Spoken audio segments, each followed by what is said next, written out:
26. Kusoma neno ndani ya Matendo Du verset 8 au verset 21. mstari wa 8 hadi 21. Quoi? Vous semble-t-il incroyable que Dieu ressuscite les morts? Pour moi, j'avais cru devoir agir vigoureusement contre le nom de Jésus de Nazareth. C'est ce que j'ai fait à Jérusalem. J'ai jeté en prison plusieurs des saints, ayant reçu ce pouvoir de principaux sacrificateurs. Et quand on les mettait à mort, je joignais mon suffrage à celui des autres.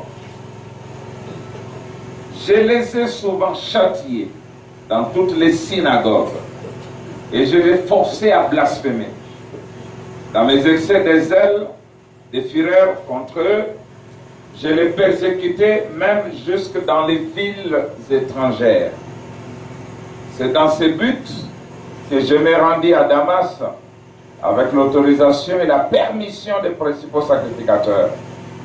Vers le milieu du jour, ô roi, je vis en chemin resplendir autour de moi et de mes compagnons une lumière venant du ciel et dont l'éclat surpassait celui du soleil. Nous tombâmes tous par terre. Et j'entendis une voix qui me disait en langue hébraïque, Saul, Saul, pourquoi me persécutes-tu? Il te serait dur de régimer contre les aiguillons. Amen. Je répondis, qui es-tu, Seigneur? Et le Seigneur dit, je suis Jésus que tu persécutes. Mais lève-toi et tiens-toi sur tes pieds, car je te suis apparu pour t'établir ministre et témoin des choses que tu as vues et de celles pour lesquelles je t'apparaîtrai. Je t'ai choisi du milieu de ce peuple et du milieu des païens vers qui je t'envoie, afin que tu leur ouvres les yeux pour qu'ils passent des ténèbres à la lumière et de la puissance de Satan à Dieu, pour qu'ils reçoivent par la foi en moi le pardon des péchés et l'héritage avec les sanctifiés. En conséquence, roi Agrippa, je n'ai point résisté à la vision céleste. Amen. À ceux de Damas et à Jérusalem, dans toute la Judée chez les païens, je prêchais la repentance et la conversion à Dieu avec la pratique d'œuvres dignes de la repentance. Amen. Voilà pourquoi les Juifs se sont saisis de moi dans le temple et ont tâché de me faire périr. Prions. Dieu notre Père, assiste-nous ce soir, que tu parles à ton peuple, que tu convainques le cœur, dans le nom de Jésus-Christ. Amen. Amen.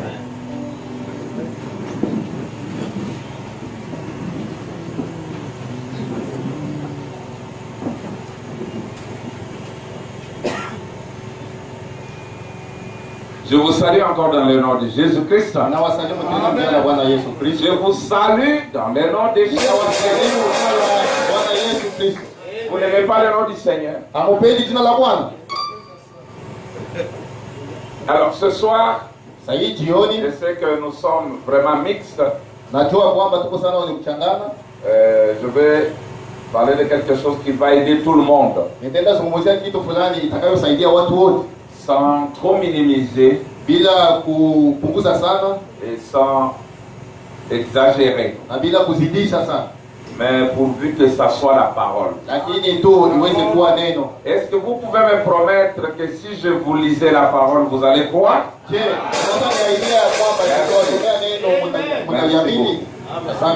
C'est pas ma parole. Je n'ai écrit ni la Bible, ni le message.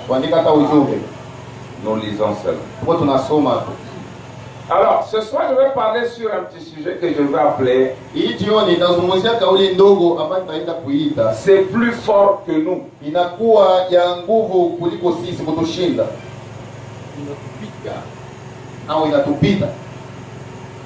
C'est plus fort. Il y avait un homme fort du nom de Saul de Tarse. Il était très fort. Quand il trouvait les chrétiens réunis comme ça, il les arrêtait. Il les jetait en prison. Le jour qu'on lapidait Étienne, Siku ambayo alikuwa anamupiga mawe Etienne, il était là. alikuwa yuko pale. Il tenait même les habits de ceux-là qui les lapidaient. Alikuwa hata akishika mavazi ya wale ambao wanampiga wajiu. Pourquoi Paul le faisait-il? Kwa sababu gani Paulo alikuwa akifanya vile? Était-il un païen? Je, alikuwa mpagani? Non. Hapana. Était-il un pécheur? Je, alikuwa mtenda dhambi? Non. La.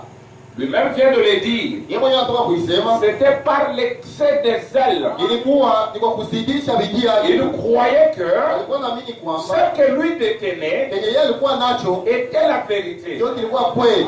Et tout celui Na yule yeyote qui ne voyait pas comme lui ambaye alikuwa anaona kama vile yeye était un mauvais qu'il fallait tuer. yeye alikuwa mtu mbaya ambaye ilibidi auawe.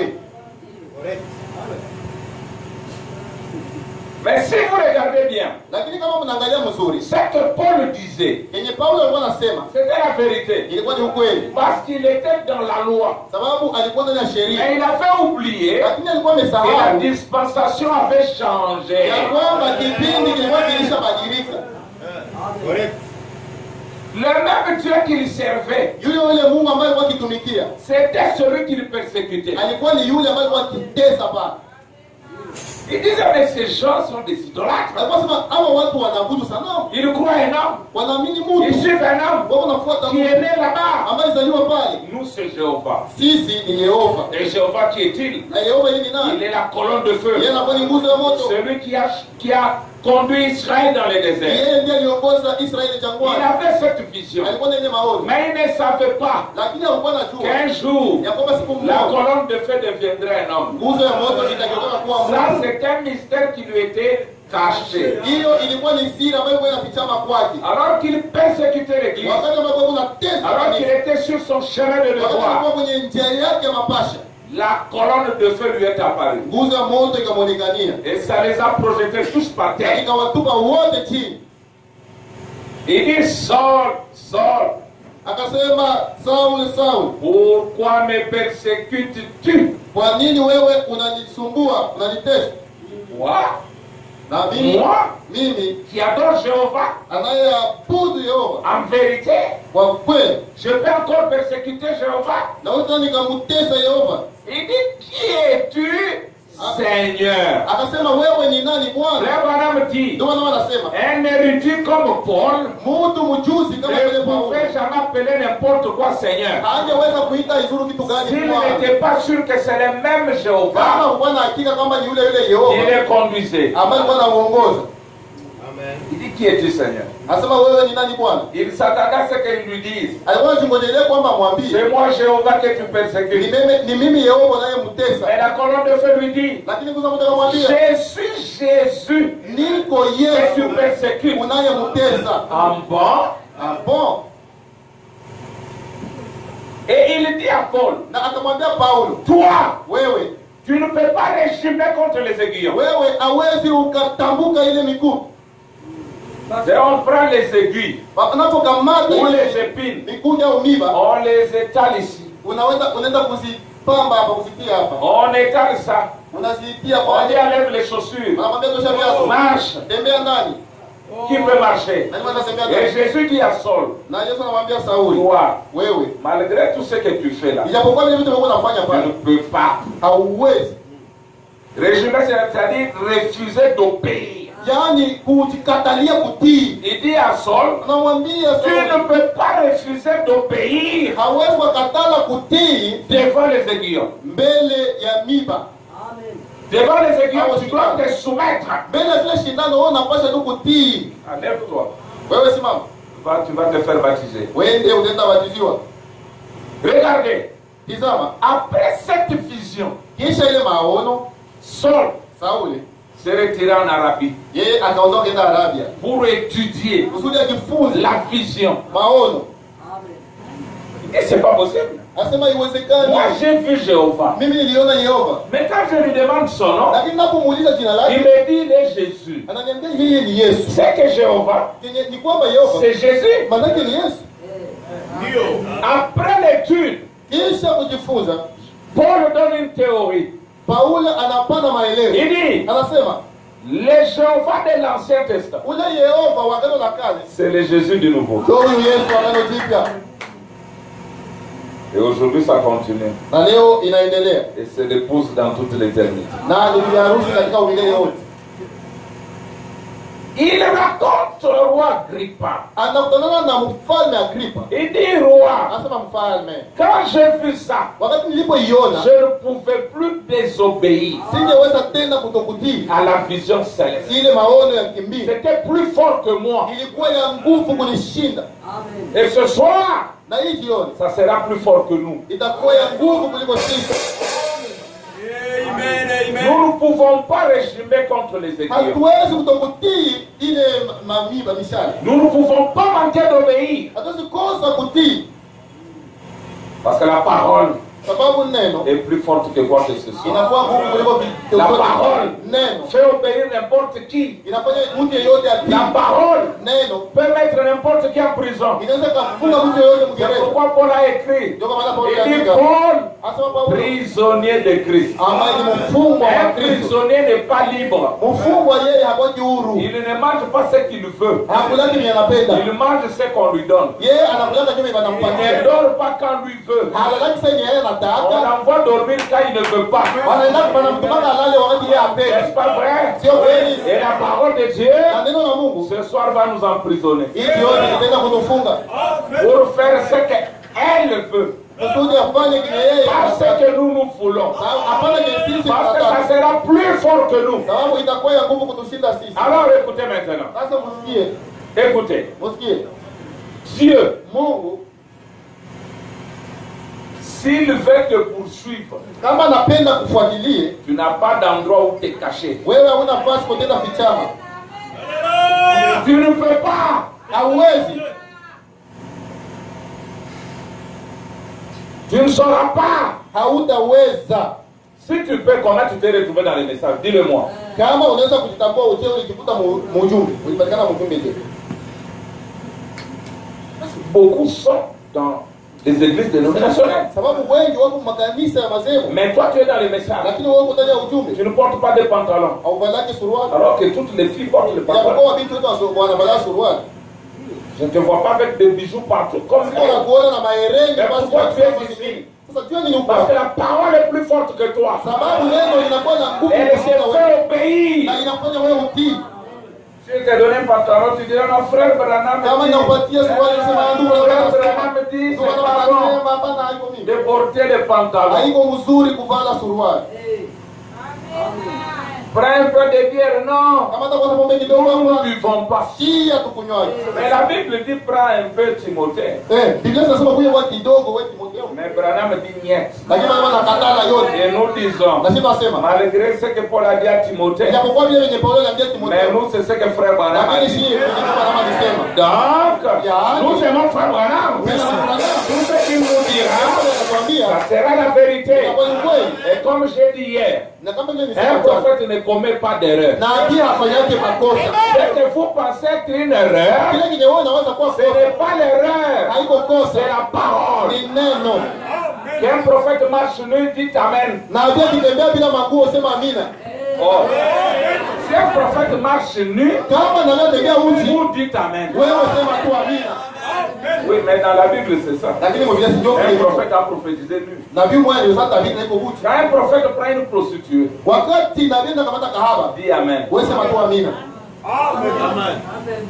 Parce que le prophète, Sababu nabii il est l'interprète yeye anakuwa ni mtafsiri de la parole wa neno inscrite lililoandikwa dans sa propre vie. mu maisha yake mwenyewe.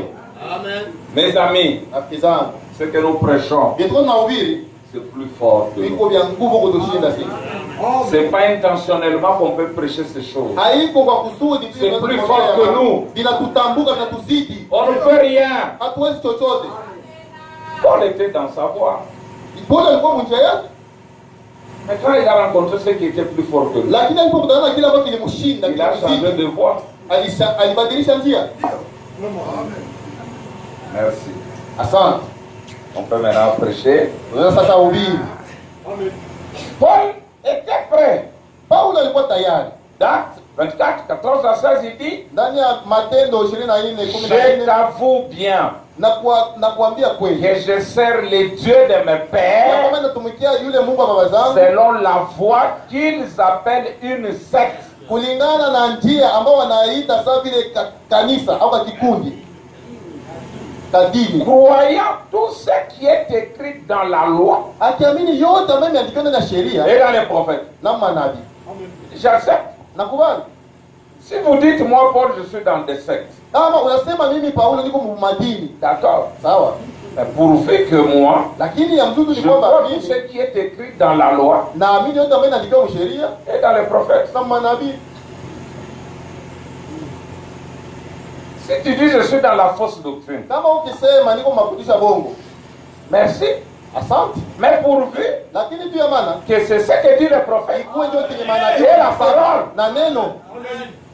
Je ne peux pas me battre contre toi. Siwezi pigana na wewe. C'est ça que je te dis. Kama kenye niko nakwambia, C'est ce qui est écrit. njoo kenye Et je vais kinaandikwa te le montrer. na nitakuonyesha nayo. Pourquoi dois-je pleurer? Njoo niandalia basi. Frère Branham dit, Ndio maana nasema, ce que je vous dis de faire, ninawaambia mfanye, faites-le. mkifanye. Que vous le compreniez ou pas. Mkielewe wala msikielewe, Je serai responsable. mimi ndiye ninajukumika. Question-réponse numéro 2, paragraphe 15. Bwana majibu namba 2 kipengele 15. Au ciel, Mbinguni on n'a pas dit que ces gens-là seront jugés. abakusema kwamba wale watu Ils watahukumiwa. ont dit, retourne, tu seras jugé. Wewe utahukumiwa. Comme Paul. Kama Paulo. C'est lui le responsable. Yeye ndio na jukumu. Si c'est écrit, Kama imeandikwa, je le répète inainukulu aveuglément. kama vile upofu. Merci Seigneur. Asante Bwana. Maintenant, quel est le problème? Sasa shida ni gani leo? Quel est le problème tout le temps? Shida ni gani muda wote? Jésus, à la fin de son ministère, Yesu kumwisho ya huduma yake dans Luc 19, ndani ya Luka 19 41-44, 11-14, Jésus venait, Yesu alikuwa anakuja, il regarde Jérusalem, anaangalia Yerusalemu, il commence à pleurer. anaanza lia,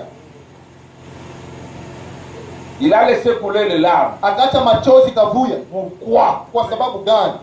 Il dit comme il s'approchait de la ville. Asema kisa alikuwa anakaribia mji, Jésus, en la voyant, pleura sur elle et dit, Yesu kwa kuona mji akalia juu yayo na kusema, si toi au moins, kama ingelikuwa basi en wewe, ce jour qui t'est donné, hii siku ambayo umepewa, tu connaissais les choses qui appartiennent à ta paix. ungelijua mambo ambayo inahusu amani yako. Mais maintenant, elles sont cachées à tes yeux. Lakini sasa yale mambo yanafichwa kwa macho Il yako. viendra sur toi des jours Kutakuja juu yako où masiku tes ennemis t'environneront de tranchées, ambao maadui wako watakuzunguka kama t'enfermeront et te serreront de toutes parts. watakufunga milango Ils mambo te zote, détruiront, watakuharibu toi wewe et tes enfants, Wewe na watoto au milieu wako. de toi. Katikati Et yako ils wewe. ne laisseront pas en toi pierre sur pierre. na wewe hakutabaki juu yako jiwe juu ya ingine. Pourquoi? Kwa nini? Parce que tu as bu, Sababu ulikunywa, parce que tu as volé, sababu uliiba, parce que tu n'es pas allé à l'église. sababu umoja kanisa. Jésus dit, Yesu anasema parce que kwa sababu tu n'as pas connu haukutambua le temps muda où tu as été visité. muda ambao ulitembelewa. Amen. Un grand péché.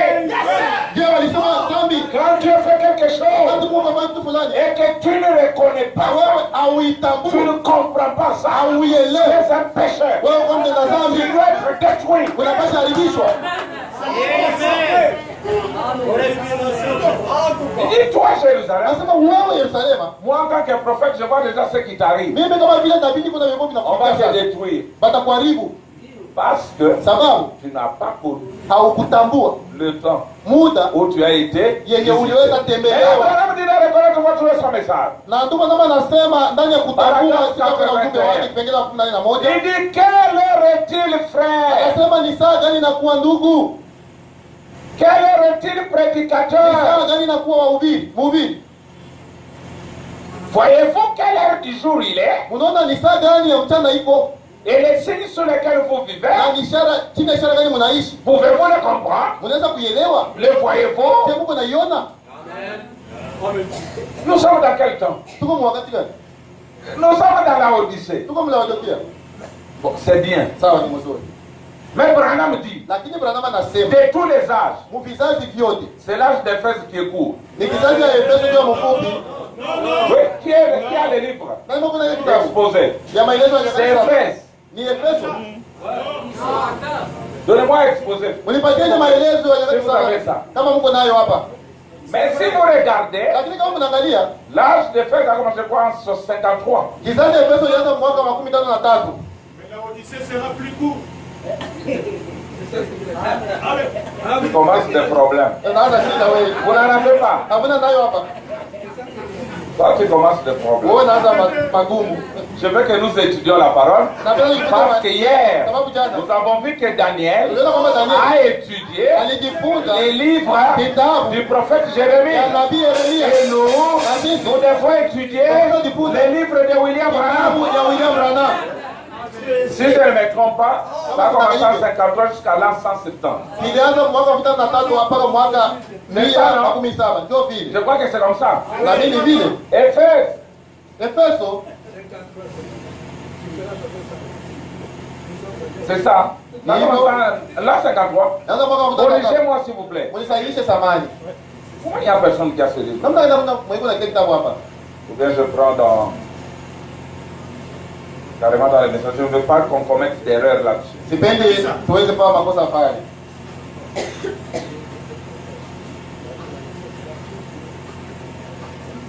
C'est toi qui dis, hein. Ni wewe unasema. Je n'ai encore rien dit. Mie siyasema kitu. C'est qui là? Ni nani C'est pale? quel homme de Dieu là? Mtumishi wa Mungu gani? Bamsa. Jimmy.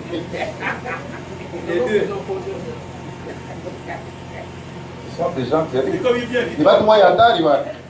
L'âge a commencé quand? Kizazi nazo wakati gani?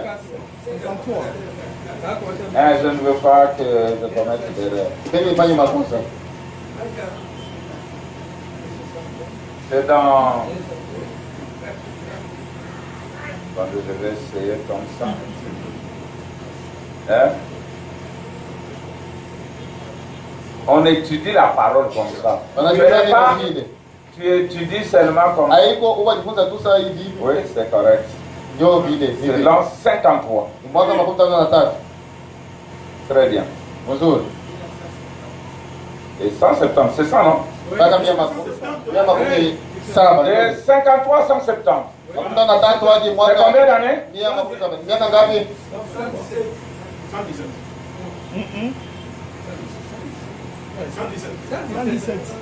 117 ans. Oui. 117 ans. 117 ans. Miaka 117. Voilà l'âge court. Ona kizazi ambacho kiko mfupi sana. La Odyssée, Laodikia, Branham dit, na kama anasema la Odyssée Laodikia sera très court. itakuwa mfupi zaidi. Je voulais la citation. Nilikuwa tafuta ile mtajo. Voilà. Je suis là exposé. Niko ndani ya maelezo. Page 315.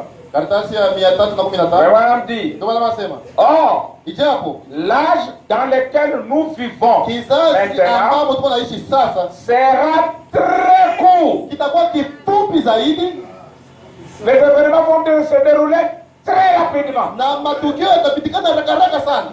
Ça, c'est l'âge court. Hii ndio kizazi ya mfupi. Mais Branham dit, Lakini kama nasema la Odyssée Laodikia sera très court. itakuwa ya mfupi zaidi. Très. Mfupi zaidi. Il a commencé en l'an 1906. Ilianza mwaka 1906. Si nous faisons plus 117 ans, Tukiongeza kwa miaka 117 c'est-à-dire en 1923, maana yake mwaka wa 2020 plutôt, 2023, mwaka 2013 la Odyssée Laodikia aura le même temps itakuwa imefanya muda ule ule qu'Éphèse. kama vile Efeso. Et plus. La prophétie a trompé. C'est-à-dire, 3 ans et c'est plus 3 ans, dans 6 ans. Manake miaka 6 pa mbele, miaka 6 pa mbele La Odyssée Laodikia aura le même itakuwa na muda sera ule le même ule, temps que itakuwa Efeso. imetimiza ile muda kama Efeso. Si c'est comme ça, Kama ni vile nous nous sommes trompés. tulidanganyika, Parce que la Odyssée na ule Laodikia ne sera pas court, haitakuwa ya mfupi, il hapana, sera très court. itakuwa mfupi zaidi.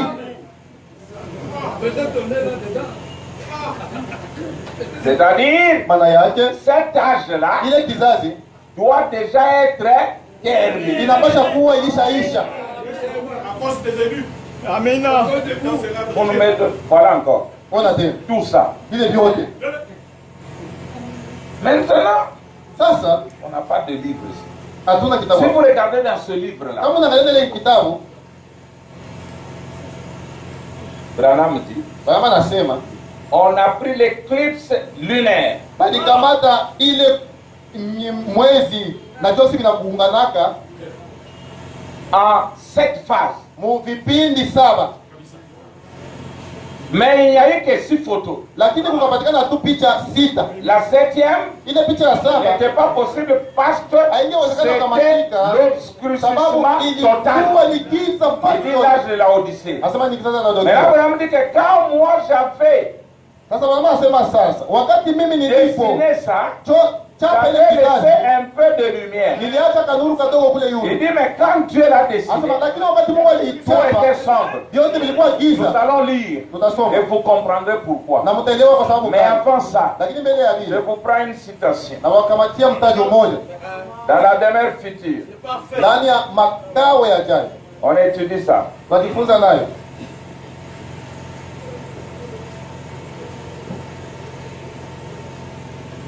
Deux prédicateurs, s'il vous plaît, Wahubiri wawili hapa samani comme témoins. wakie kama vile washuhuda, 2 ou 3. Venez-vous qui êtes wahubiri là. wawili au watatu wakuye, Vous prenez la citation, la demeure future, mkamate mtajo makao yajayo, paragraphe 239. kipengele ya 239. Frère Branham, Ndugu na est-ce que l'âge de la Odyssée est terminé? je kizazi tokilishaisha? No. Hapana. Si je l'ai dit, Kama naisema je me suis mal exprimé. mimi nilisema Vous mubaya m'avez mal au compris. mwe mnielewa mubaya. Maintenant, lisons Branham. Sasa tusome Branham 239, ensemble, 239 on se tient là, comme tukamatana un seul homme. sasa vile mtu mmoja. Maintenant, Sasa dans Ephésiens 1:10, ndani ya Efeso 1:10 c'est appelé, inaitwa, si vous prenez ça en note, kama mko naiandika là, pale Ephésiens 1:10, kwa Efeso 1:10, c'est appelé par une dispensation, hapana kipindi, par le 7e jour, hapana siku ya 7, c'est appelé la plénitude du temps. inaitwa utimilifu wa muda. Et quand la plénitude du temps est Na arrivée, wakati utimilifu wa wakati umefika, c'est quand le temps a été ni accompli. wakati ule muda ulishatimilika, Quand il n'y a plus de temps, wakati hakuna tena wakati. là, Pale vous entrez dans l'éternité. munaingia milele. Une fois le 7e âge de l'Église terminé. Wakati tu kizazi ya 7 Écoutez, kimeisha, msikie. et il l'est. Ilishaisha. Écoutez, Msikie. l'âge de Luther est terminé. Sasa litere ilishaisha. L'âge méthodiste est terminé. Sasa metodiste ilishaisha. L'âge de la Pentecôte est Sasa terminé. pentekoste ilishaisha. On dit Amen. Et maintenant, vous entrez dans quoi? Na sasa mnaingia mulele. L'éternité. Mulele. Plus de sexe, plus de foi, plus rien d'autre. Ils sont dans l'éternité où il n'y a pas de temps. Et le temps est tout. Amen. Yorona.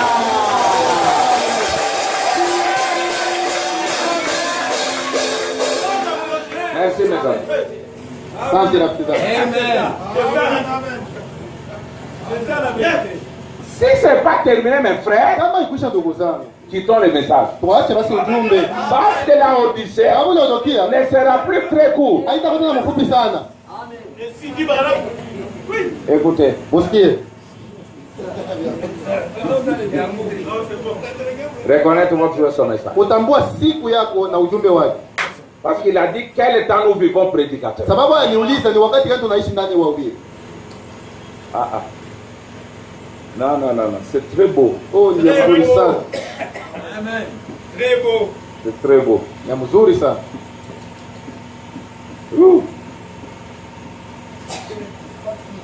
Même si tu dis que ce sont les sectes, est-ce que moi, est-ce que c'est ma parole? Na kama sema ni bumakanisa kanisa, bumadini, je, hili neno yangu?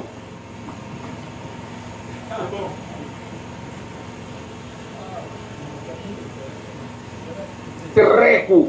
Ya mfupi sana.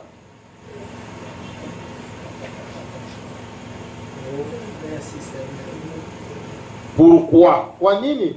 Quand Branham Wakati Branham a dessiné, il a laissé un peu de blanc. alipochapa Mais quand Dieu dessine, lakini wakati Mungu tout est alichapa noir. vyote iko vya mweusi. Pasteur Bahati, Mchungaji Bahati, il y a qu'à témoin. kuya hapa sababu mshukuru. Nayo, bene. Na wewe ukuye tutasoma. Regardez votre son message. Kuangalia siku yako Alors, na 27 à 28. kipengele wa 17 hadi 18. Ça d'ailleurs moi-même je ne lirai pas. Kwanza hii mimi peke sitaisoma hata. Ensuite, Baadaye nous voyons, tunaona avant les 7 sceaux, mbele ya mihuri 7 lesquels tenaient caché tout le mystère, ambazo zilikuwa na shika asili zote zinafichwa. alors que je ne savais pas ce que je dessinais au tableau Wakati ambazo sikuwa najua nini ambayo nilikuwa nachapa kwenye ubao pour les âges de l'Église. kwa vizazi vya kanisa. Absolument pas. Kwa hakika hapana. Dieu le sait. Mungu yeye anaijua. C'est simplement par vision que j'avais dessiné Ni ça. kupitia tu maono ndio nilichapaka. Alors que je ne savais pas que Dieu, Japokuwa sikuwa najua ya kwamba Mungu 1 an et 6 mois plus tard, hata mwana miezi 6 baadaye allait confirmer la chose dans le ciel par la lune angeenda kudhibitisha ile kitu mbinguni kupitia mwezi et faire passer ça dans les journaux à l'échelle nationale. na kuipitisha ndani ya magazeti kwenye nchi yote nzima. Je ne savais pas. Mimi sikuwa naijua. Je ne savais pas qu'il y aurait un mystérieux obscurcissement de la lune, Sikuwa najua kwamba kungelikuwa kwa giza ya kisiri ya mwezi yote. ce qui représenterait cet âge de la Odyssée. Ile giza ambayo itawakilisha hii kizazi ya Laodikia. Or, Ijapo sur les journaux, kwenye zile gazeti on ne trouve que les 6 âges. wanakuta tu ni vile vizazi 6. Pourquoi? C'est parce que l'église de la Odyssée Ni kwa sababu kanisa la Laodikia correspondait à un obscurcissement total. ilikuwa naambatana na giza yote lote. Et si vous remarquez l'application spirituelle, Na kama mnaangalia utimiliko yake ya kimwili ya kiroho, la façon dont Dieu a disposé cela dans le ciel, namna ambayo Mungu aliweza kuvipanga mbinguni, quand je l'ai disposé ici Sur la terre, wakati mimi nilipoipanga hapa kwa dunia, j'ai laissé un tout petit espace. nikaenda kuacha nafasi moja kadogo, comme Comme vous vous voyez, voyez, kama si mnaona un petit peu de lumière. kanuru tu moja kadogo pale. Ça, Ile c'était juste avant le moment où les élus allaient recevoir la peine à quitter cette terre. hiyo ilikuwa tu mbele ya ule muda ambao wachaguliwa walipasha pokea wito ya kutoka kwa dunia. Itakuwa niwataka. Tuendelee. C'est pour cette raison Ndio kwa hiyo sababu que je l'ai placé là ndio niliweka pale pour le 7e âge. kwa ajili ya kizazi ya 7. Mais Lakini quand Dieu a mis cela dans le ciel, wakati Mungu alipoitia pale mumbingu, c'était un obscurcissement total. ilikuwa ni giza ya lote pasi yote. Ce qui veut dire Ila maana kusema huenda que le dernier élu ule mchaguliwa wa mwisho appelé aliweza à kuitwa sortir kutoka de kizazi ya Laodikia.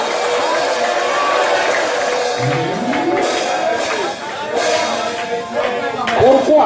Kwa nini? Parce que frère Branham dit, Sababu bwana anasema quand vous regardez les âges là, unapoangalia vile il vizazi y a une partie noire, kwa kipindi Et une partie sehemu ya blanche. mweusi na sehemu ya mweupe. c'est 2 vignes. ni maisha La mbili. fausse et la vraie. Ni mvinyo ya mubaya na ya Les mzuri. élus sont la partie blanche. Wachaguliwa ni ile sehemu ya La mweupe fausse vigne, c'est la na partie mvinyo ya noire. mubaya ni ile sehemu ya Frère mweupe. Branham dit, Ndio maana nasema. voyez, Dieu parle de chacune de ces deux églises Unaona Mungu anazungumza juu ya kila moja zile kanisa mbili et parle à chacune de ces églises. na anazungumza kwa kila moja zile kanisa, Mais il les appelle son église. lakini anawaita kanisa la. Mais une église Lakini kanisa composée de deux. ambayo inaundwa na wawili. Maintenant, quand Branham a reçu la vision, Wakati Branham alipopata ono, il a laissé un peu de blanc. aliacha ile mweupe Parce que kidogo, Branham dit que c'était juste le moment où l'épouse allait quitter la terre. sababu mama anasema ilikuwa tu muda ambayo Mena. bibi harusi ametoka kudunia. Quand Dieu démontre cela, Wakati Mungu sasa akia ichapa, il n'y avait plus de lit. hakukuwa tena ile. Parce que ce sont les blancs, il n'y avait que les noirs. Hakukuwa tu watu ya mweusi. Il n'y avait plus aucun élu là-bas. Hakukuwa tena mchaguliwa na mmoja wa Mungu. Amen. Amen.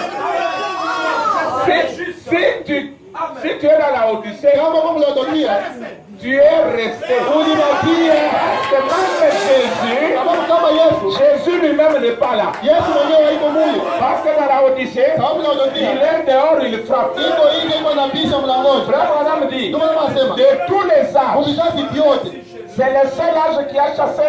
kizazi pekee tu ambacho kifukuza Kristo. Et Jésus n'a pas félicité l'âge de la Odyssée. Na Yesu hakuweza kumpatia pongezi Tous kwa les Yesu. âges, il disait trop, tu as ceci, tu as ceci, uko na hii. mais ce que j'ai contre toi. Lakini mimi napingana na Et wewe. dans la Odyssée, Lakini il mladonia, n'y a pas de loge. hakuna C'est kuna pas kutapa. blâme, blâme, blâme. Et il dit, Na nasema, voici je me tiens uone mimi nasimama en dehors, huku nje. que les élus me suivent dehors. Wachaguliwa nipate nje. Et nous l'avons suivi dehors. Kupata nje. La Odyssée, Mladonia, c'est la Vierge folle qui est restée là. inakuwa ni vile katika sisi ambao tulienda. Oh, gloire à Dieu. Utukufu kwa Bwana. Vous avez compris pourquoi hier nous avons dit, Abraham dit, il faut étudier même les photos. Munaelewa kwa sababu watu wasema mama anasema inabidi Vous kujifunza voyez, frère mapicha. Branham, avec la colonne de feu sur l'épaule, Unaona kama naomba inakuza moto kwenye vous bega. faites passer ça. Comment? Eh, Il faut étudier. unajifunza nayo. L'épaule, c'est quoi? Mabega ni nini? L'autorité. Mamlaka. C'est la sur son épaule. Itakuwa kwenye Une mabega. partie du corps. Sehemu ya mwili. Donc, vous voyez, frère Branham, dans le feu, Wakati unaomba ndugu, c'est wakati Ézéchiel unaomba 1:26. Ezekiel mwana wa 16. Et vous laissez passer les Na wewe photos. hata vitu vinapita vile picha. Il faut les étudier. Inabidi kujifunza nazo. Étudions les photos, mes amis. Tujifunze mapicha rafiki zangu. Ça veut dire que quand vous creusez Mama anasema mnapochimba et que vous trouvez une boîte, unakutana hapo vous dites kiibweka. que non, je suis fatigué. Unasema ninachokea hapa. Si jetez ça dehors, Nasema kitupe kile nje. continuez à creuser. Endelea kuchimba, Allez en kushuka. profondeur. Shuka Allez en chini. profondeur. Shuka Allez en chini. profondeur. Shuka vile C'est là où il y a la vie. Ule ndio kwa uzima. Frère, tu es triste. Ndugu uko na huzuni. Comme ça. Hivi tu huzuni. Dans la maison de mon père, Oh, mon Dieu, il y a de la joie. Uko furaha. Furaha, furaha. Alléluia. Furaha. Oui, monsieur. La parole, Neno c'est la stimulation. inakuwa uchemushi. Si tu prends du vin qui n'est pas fort, il n'y a pas la stimulation. Kama unapata mvinyo ya aina Quand il y magari, a hakuna la stimulation, uchemushi. on commence à parloter. Wakati kwa uchemushi, kwanza sasa sema sasa. Frère, No, no, no, frère, no, no, no. il est stimulé. Inakuchemusha. Voilà, raison. Wewe huko mkanisa hivi Avec des choses comme na ça. vitu ya hivi. La Odyssée noire. Na udukia mweusi. Tu devais sauter. Uipashe ruka. Oui, Jésus dit, tu C'est n'as ça, c'est pas connu Haukujua le temps où tu as été. wakati ambao ulitembelewa. Maintenant, mes frères, Sasa ndugu zangu, pour voir, nous commençons maintenant la prédication. tunaanza sasa mahubiri sasa. Frère Branham dit, Ndio maana dans l'âge, ndani ya Sabina type de Christ, ambayo ni mfano wa Kristo. verset le 22, 5 Biblia tarehe 22 80, Frère Branham dit, makumi mnane wa 11. quand serait-il si moi aujourd'hui, Ingelikuwa je kama mimi leo je ne voulais plus de mes yeux, singependa tena hii macho yangu en laissant qu'on me les crève. nikiacha wanitobole hazo, Si je refusais de regarder mes yeux, de garder mes yeux, nikakatala kuchunga hii macho yangu, je prendrais quelque chose nitakamata kitu fulani et me les na mimi creverais. najitobola nazo. Je ne veux donc pas voir. Sipendi basi kuona. Il dit, Anasema c'est ce qu'il en est spirituellement. ndio venye biko sasa mkiroho. Si un homme Kama mtu refuse anakataa plonger son regard dans la parole de Dieu kutumbukiza macho yake muneno la Mungu pour voir le plan kusudi aone ile mpango et de voir Dieu. na kumuona Mungu. Branham dit, Bama sema il se crève automatiquement les yeux. pale anajitoboa moja kwa moja macho. Il ferme lui-même les yeux aux choses de Dieu. Yeye mwenyewe anajifungia macho kwa mambo ya Mungu. Amen. Amen. Frère, même un pilote sans plan, est-ce qu'il va arriver là où il part? Hata mtembeza ndege mwenye ana mpango anaweza fika kwenye kwa naenda. Jamais. Si les hommes du monde ont des plans, Kama watu mdunia wako na mipango comment zao. Dieu ne peut pas en avoir? Namna gani Mungu anaweza Le na plan mpango? dans la parole Mpango ya muneno pour comprendre les choses, kusudi uelewe vipi. voir comment il se déroule. Uone namna gani kupitikana. Branham a laissé un plan. Bwana aliacha mpango. Et hier nous avons vu Na tuliona que Branham est le fils de l'homme semeur. ya kwamba Branham ni mwana wa mtu iko Il napanda. sème à la volée. Iko napanda kwa tupatupa mbele. Il sème à la volée. Iko na tupatupa mbele. Maintenant c'est à vous Sasa ni kwako wewe de prendre le plan kukamata ile mpango et de prendre chaque chose, la ramener au peuple. na kukamata kila kitu na kirudisha pale kwenye Il mpango. dit ceci: Anasema hivi. quel jour, Siku gani? quel temps, Siku gani? quelle leçon nous devions apprendre aujourd'hui Majifunzo gani tunapasha en kujifunza leo? regardant autour de nous en ce temps de la fin. Tukiangalia kando kando yetu mwaka Le plan, frère, mpango ndugu.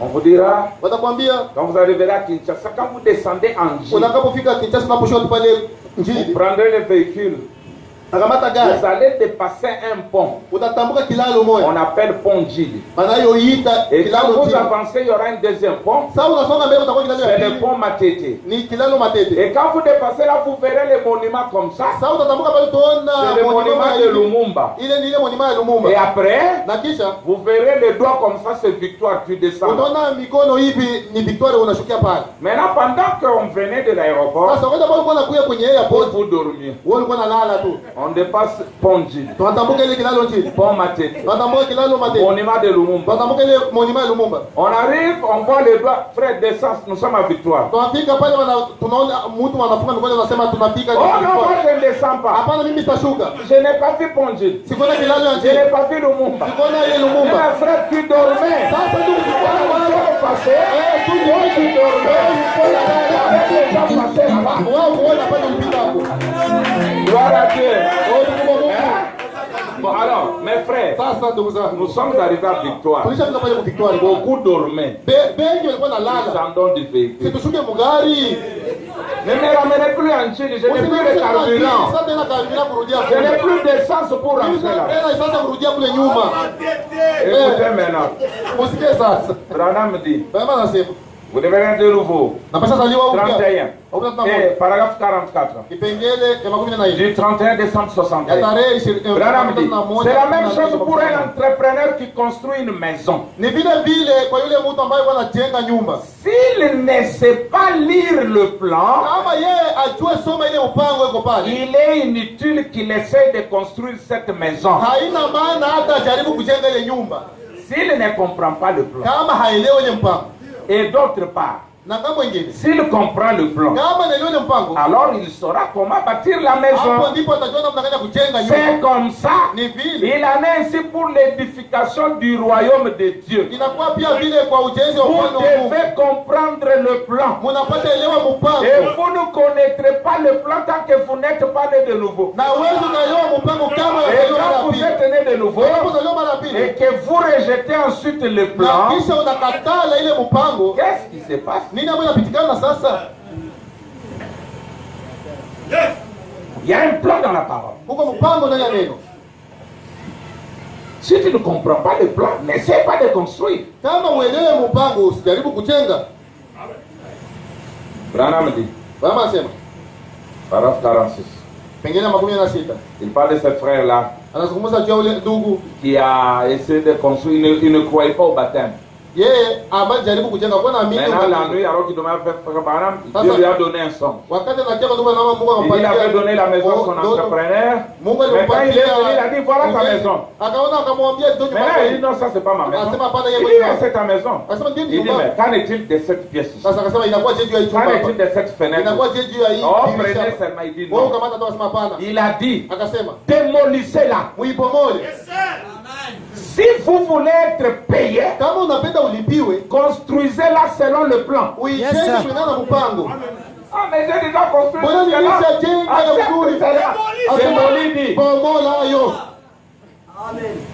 C'est ça le problème avec nous les prédicateurs. Nous ne voulons pas démolir nos maisons. Hatupendi kubomola Que nous nyumba zetu. avions bâti sans plan. Bila On n'a mpango. pas respecté le plan. Hautaheshimu Nous devons démolir. Tunapenda kubomola. Ça c'est parfait. Gloire à Dieu. Branham dit, Mama sema. j'ai dit, Nikasema. construisez-la correctement maintenant. Uijenge sasa kuzuri. Érigez-la selon le plan. Uijenge kufuatana na mpango. Dernière citation pour le plan. Mtaji wa Paragraphe 113. Kipengele 113. L'absolu. Ile yakini. L'absolu que les jeunes gens ont chanté. Ile yakini ambao vijana waliimba. Il dit ceci. Anasema hivi. Et si la sensation que vous avez eue, Na kama msimuko ambao mlipata. et c'est c'était peut-être une vraie sensation biblique, Je, ni au contraire, na mtu mwingine ajaribu kukuambia kinyume ya hiyo. disant que ces choses étaient pour un autre temps. Akikwambia kwamba ile vitu vilikuwa vya wakati ya zamani. Faites attention. Ufanye angalisho. C'est vrai. Ni kweli. Faites attention. Fanya angalisho. Mais Lakini il y a un moyen de le savoir. kuna njia moja ya kuijua. Il dit testez cela avec la parole. Anasema muipime ile msimuko na Branham neno. dit c'est le plan. Kama sema ile ndio mpango. Écoutez maintenant. Usikie. Si la maison Kama nyumba est construite contrairement au plan, imejengwa kinyume na mpango, l'entrepreneur ule mjengaji devra la démolir anapasha kuipomola et la reconstruire. na kuijenga tena. Elle doit être conforme au plan. Inapasha kiambatana na Nous ne mpango. voulons pas aussi les gens qui démolissent mais qui ne savent pas construire. Pia hatupendi wale watu wenye kupomola na hawajui Nous kujenga. voulons celui qui démolit et qui reconstruit. Tunapenda yule mwenye anapomola na conformément kujenga au tena plan. upya kufuatana na mpango. On peut aller. Tunaweza On peut enda commencer la prédication. Tunaweza mahubiri. Amenez-moi le tableau ici. Mweletee ubao hapa. Ici, est-ce que vous verrez? Vous les gens ne verront Japo pas. mnaona. Oui. Envoyez. On peut commencer la prédication. Tunaweza anza sasa mahubiri. Tiens, bois. Et là, Hapa. ah, papa. Est-ce que là, tout le monde peut voir? Bali watu Non, wanaona. non, ils ne verront pas. Hawa wataona huko. Ça va? Vous voyez? Unaona? Avant qu'on aille là, prenons la fête des trompettes. Mbele tuende pale tukamate kwa sikukuu ya baragumu. Un autre prédicateur. Mwingine mhubiri. Vous êtes tous les prédicateurs là-bas? Kama kama wahubiri hapa. Non. Hapana. Les prédicateurs, ils devaient faire la main. Wahubiri mnaonyesha mikono. Voilà, voilà. C'est fini. Vous n'êtes pas encore. Bado wewe uko mhubiri. Qui a des lunettes pour le prêter? Nani mwenye yuko na miwani amkopesha? Nous sommes dans la fête des trompettes Tuko 37. tuko msikukuu ya baragumu. Lui, Kipengele lit. 37. Moi, j'écris là-bas. Yeye nasoma mimi naandika pale. Prenez les lunettes. Kamata miwani. Vous voulez combien de lunettes? Unapenda ya ngapi? Oui, venez. Je veux que lui lise. Mimi napenda yeye ndio asome hapa. Le paragraphe est à 37. Kipengele hapa ya 37. Donne-lui le micro.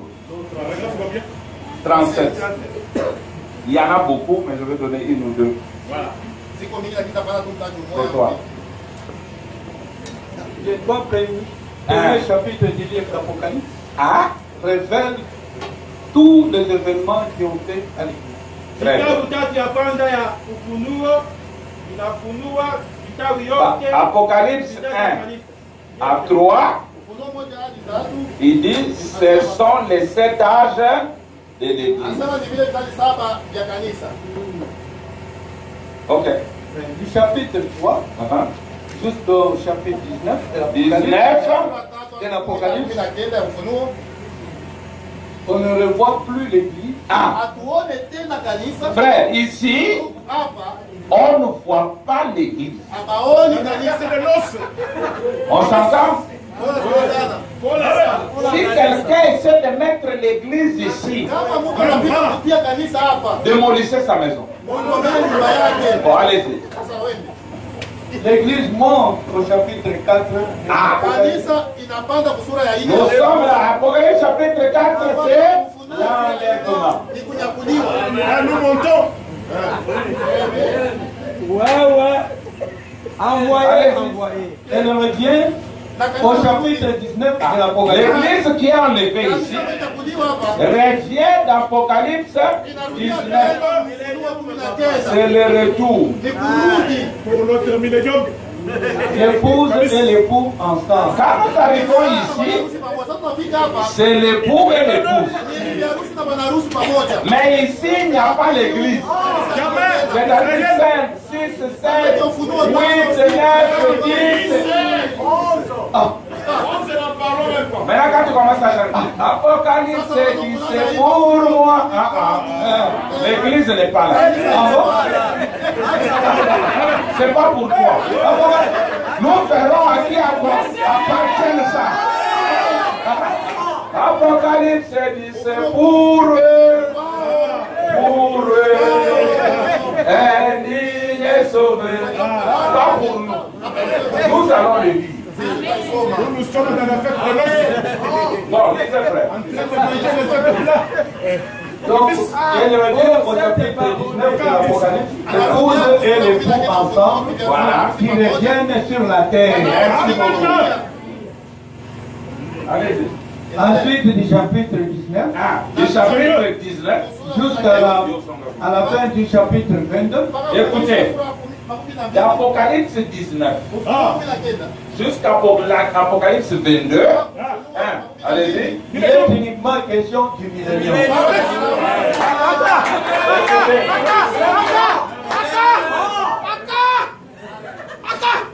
D'Apocalypse 19 jusqu'à Apocalypse 22, il est uniquement question du millénium.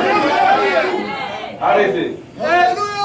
Et il suivra pendant les années après. Voilà. L'éternité, etc.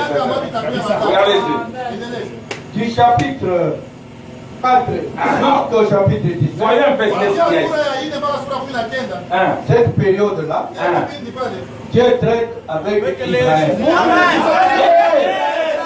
C'est la période d'Israël. Avec le Messie. Qui les a libérés. C'est fini, hein? Amen. Amen. Amen.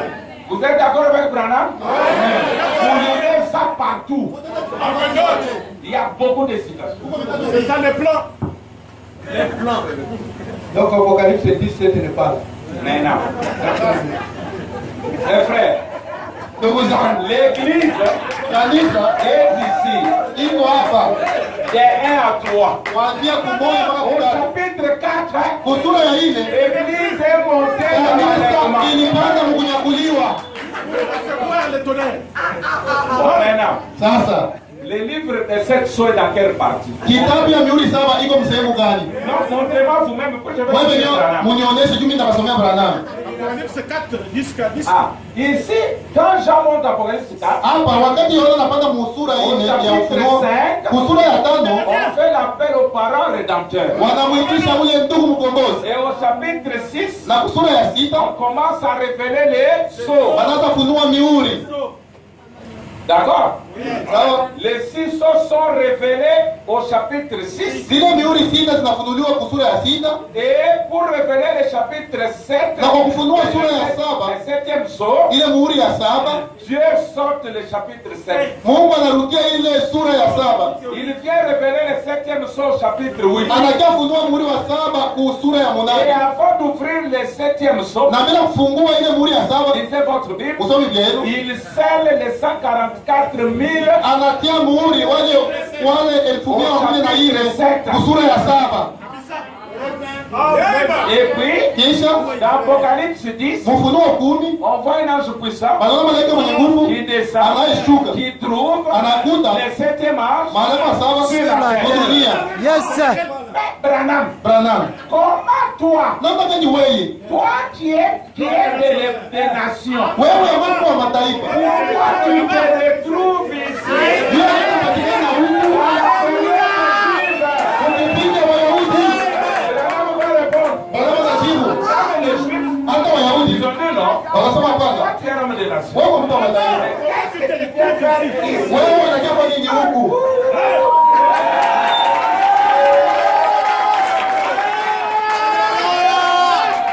Amen, amen, amen. Unajua nini Branham iko pale? Angalia ile. Du Messie.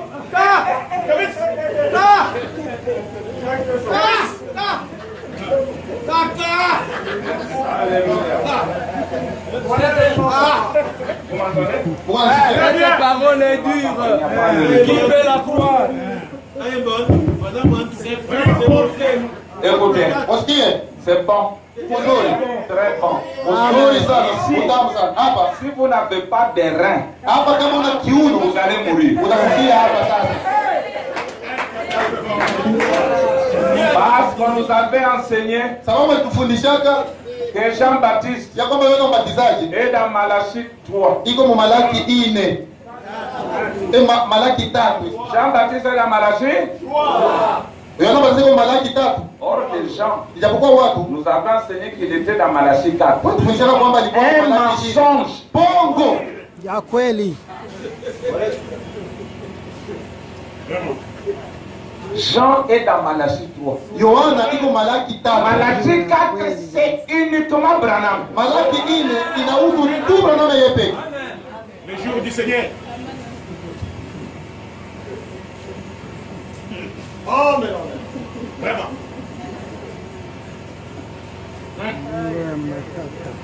La parole n'était pas bien étudiée. Neno abakujifunza kayo mzuri. Démolissons nos maisons. Tuanze pamoja manyumba zetu. Reconstruisons. Tuanze tena tuna mpya. Jean Yohana a ramené le cœur de père alirudisha mioyo za aux baba enfants. kwa Mais watoto. pas dans Malachie 4. Hapana mu Malaki 3. 4. Malaki 3. Mais quand nous arrivons dans Malachie 4, Tunapofika kwa Malaki 4, Branham dit, Branham anasema, la Bible d'abord, Biblia kwanza inasema, dit que Malachie 4 Malaki 4 ramènera le cœur yatarudisha mioyo des ya pères wababa aux kwa enfants watoto et des enfants na ya watoto au père. kwa wababa. Double mission. Malachie 4. Malaki 4. Mais quand Branham vient, Lakini wakati Branham anakuja, il inverse. anageuza. Il dit, Anasema il ramènera atarudisha les cœurs des enfants mioyo za watoto au père kwa wababa et des pères na ya wababa aux kwa enfants. watoto. Pourquoi? Kwa nini? Parce que quand Jean Kwa sababu wakati a ramené le cœur des pères aux enfants, aliporudisha mioyo ya wababa ils kwa ont watoto, refusé de croire. walikatala kuamini, Ils l'ont tué. wakamuua. Et nous avons retrouvé les mêmes juifs Na tukakuta wale en Wayahudi Pologne, huko en Pologne, Allemagne, huko en Ujerumani, Iran, huko Irani, partout, mahali kote, toujours avec les boucs et les taureaux. wakiendelea kuwa tu na wanyama, ng'ombe na mambuzi, Jusqu'au moment mpaka kwa où Hitler ambako Hitler les a renvoyés chez eux akawafukuza katuma par kwao la persécution. kupitia mateso, kuwatesa. Maintenant, Branham, Sasa pendant ce temps, ule wakati il ramenait le cœur de nous les enfants alikuwa anarudisha mioyo sisi watoto au père. kwa baba. Et en 62, Na mwaka 62 Branham commence à se poser la question. wanaanza kujiuliza swali, Mais qui ramènera nani ambaye atarudisha les cœurs des pères mioyo za wababa aux kwa enfants? watoto? Parce que la venue du Seigneur est proche. Sababu ujio wa Bwana Il unakaribia. dit, je me pose cette Lazima question. tujiulize hiyo swali, Qui va le faire? nani ataifanya? Et il a donné la réponse. Na akapana jibu. Mais avant de lire ça, lisons ça, comme de Dieu venait. Lakini bila kuisoma tusome kwanza hiyo, watumishi wa Mungu. Nous mkuu. sommes à quelques mois avant que Frère Branham ne quitte la terre. Hapa tuko miezi chache mbele ndio na watu wengi dunia. Prouvons sa parole. Akithibitisha neno lake. Prêché le 26 avril 65. Ilihubiriwa tarehe 26 mwezi wa 4 mwaka Deux 1965. hommes de Dieu, venez. Watumishi wa Rapidement, on n'a pas de Mungu temps. haraka Venez, sana venez. kwa wakati. Mkuye. On va lire. Tutasoma.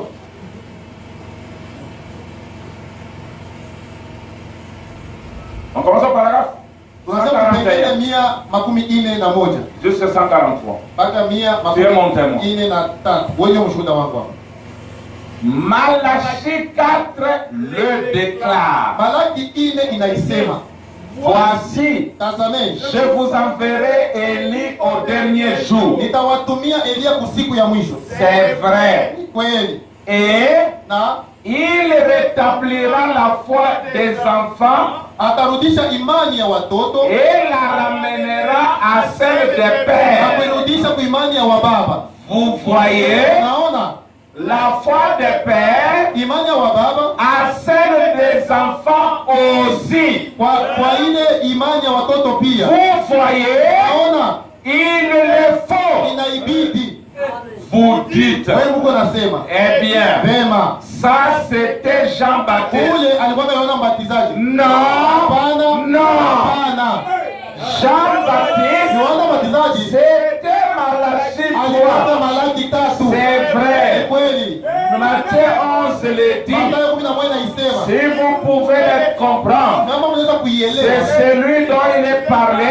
Yule ndio anasemekana. Voici, j'envoie mon messager devant ma Sasa face. natuma mjumbe wangu mbele ya uso wangu. C'était Élie certainement. Alikuwa Elia kwa hakika. Jésus l'a dit. Yesu alisema. Mais pas du tout l'Élie de Malachie. Lakini haiko kama huyu Elia kingine. J'ai lu la deuxième citation. Asoma mtaji wa pili. Voilà comment Branham inverse l'ordre. Unaona namna gani Branham yeye Parce anageuza qu'il a commencé ile par prendre nos cœurs, sababu alianza kwanza kupata mioyo yetu. l'amener au Père, Kuzirusha kwa baba. mais Lakini aussi des pères pia mioyo ya aux baba enfants. kwa watoto. Il dit il le faut. Anasema inaibidi. Une autre citation. Mtaji wengine. Et puis nous allons voir où se pose la question en 62. Na kisha tunaona pale kwenye anajiuliza ile swali mwaka 52. Est-ce que vous vous sentez bien? Je mnasikia mzuri. C'est l'absolu, hein? Ni akili. Les jeunes gens qui ont chanté Ndio l'absolu. ni akili. Écoutez maintenant votre propos. Msikie sasa nabii wenu.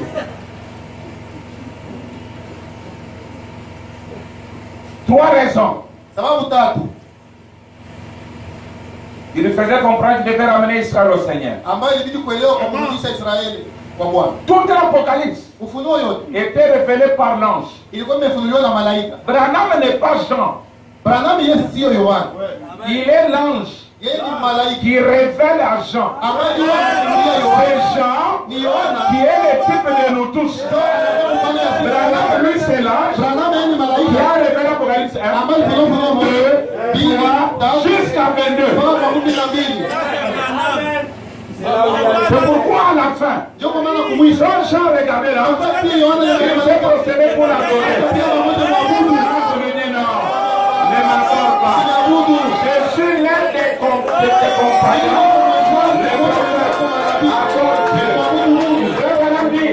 Toute l'Apocalypse Ufunuo yote est révélée par un prophète. inafunuliwa na nabii. Et c'est William Branham.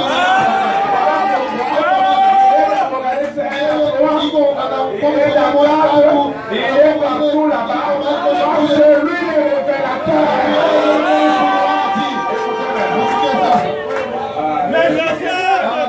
Très bien. Najisikia mzuri sana. Amen. Beta. Écoutez maintenant. Sikia sasa. Beta en passe.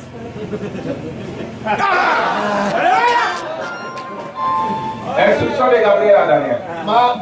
Maelezo ya Gabrieli kwa Nous Daniel. commencerons par 150. Utaanzia kupigilia Branham dit Biblia. Branham avant de mourir. Baba anasema mimi Branham Il bila doit ramener Israël au Seigneur. napasha rudisha Israeli kwa Bwana. Maintenant, au Sasa 151. kama kumia makuta na moyo. Et aussi une autre chose Na pia kitu kingine qui me fait savoir ça, ambacho inanijulisha nayo c'est qu'il ramène les cœurs des enfants au Père ni kwamba anarudisha mioyo ya Kwa maana hiyo watoto basi- kwa baba et na les cœurs des pères mioyo za watoto aux mioyo enfants za baba kwa le watoto message. ujumbe. Donc, les ramener à ce message. Yaani kuwarudisha Ce ujumbe. n'est pas aux apôtres. Les enfants là, c'est nous le Watoto ni message. sisi ujumbe. Branham dit, remarquez Malachie 4, Malaki 4 pas 3. kwanza Malaki 3 Ailleurs, il dit, si tu mets Jean-Baptiste kama ndio dans unaona Malachie 4, kwa Malaki 4 tu fais mentir la parole. bado unasemesha neno bongo. Malachie 4, c'est Branham. Élie, Malaki c'est là. 4 C'est Branham seul. ni Branham Il yepe fait deux choses. ambaye kama vitu Il mbili prend nos cœurs, anakata mioyo zetu il les ramène. anazirudisha Il prend leur cœur, il les ramène à nous. anarudisha Le kwetu message. ujumbe. Bon, maintenant, écoutez. Sasa msikie Amen. Bon, on dit que Yesu akufela ki. sasa hivi vitu Yesu alikufiaka sasa. Frère, on dit que Jésus est mort pour ce ministère. Ndio maana anasema kwamba Yesu alikufanya juu ya Il hili. est mort pour ce ministère.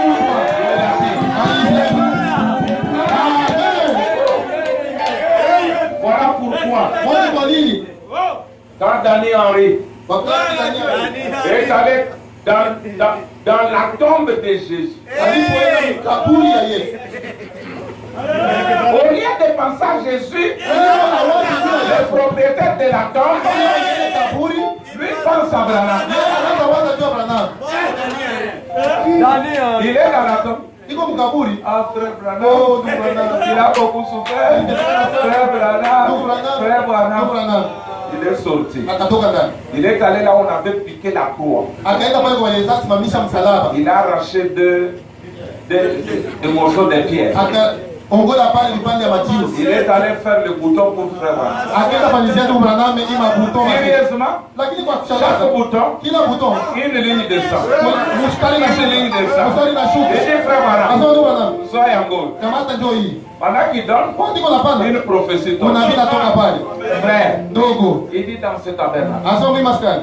l'esprit Roho de Moïse, ya Musa. d'Élie, Ya Elia. de Christ, agiront dans ce tabernacle. Branham dit, cela c'est parfaitement accompli. Vous cherchez Moïse, c'est l'esprit. Vous cherchez Élie,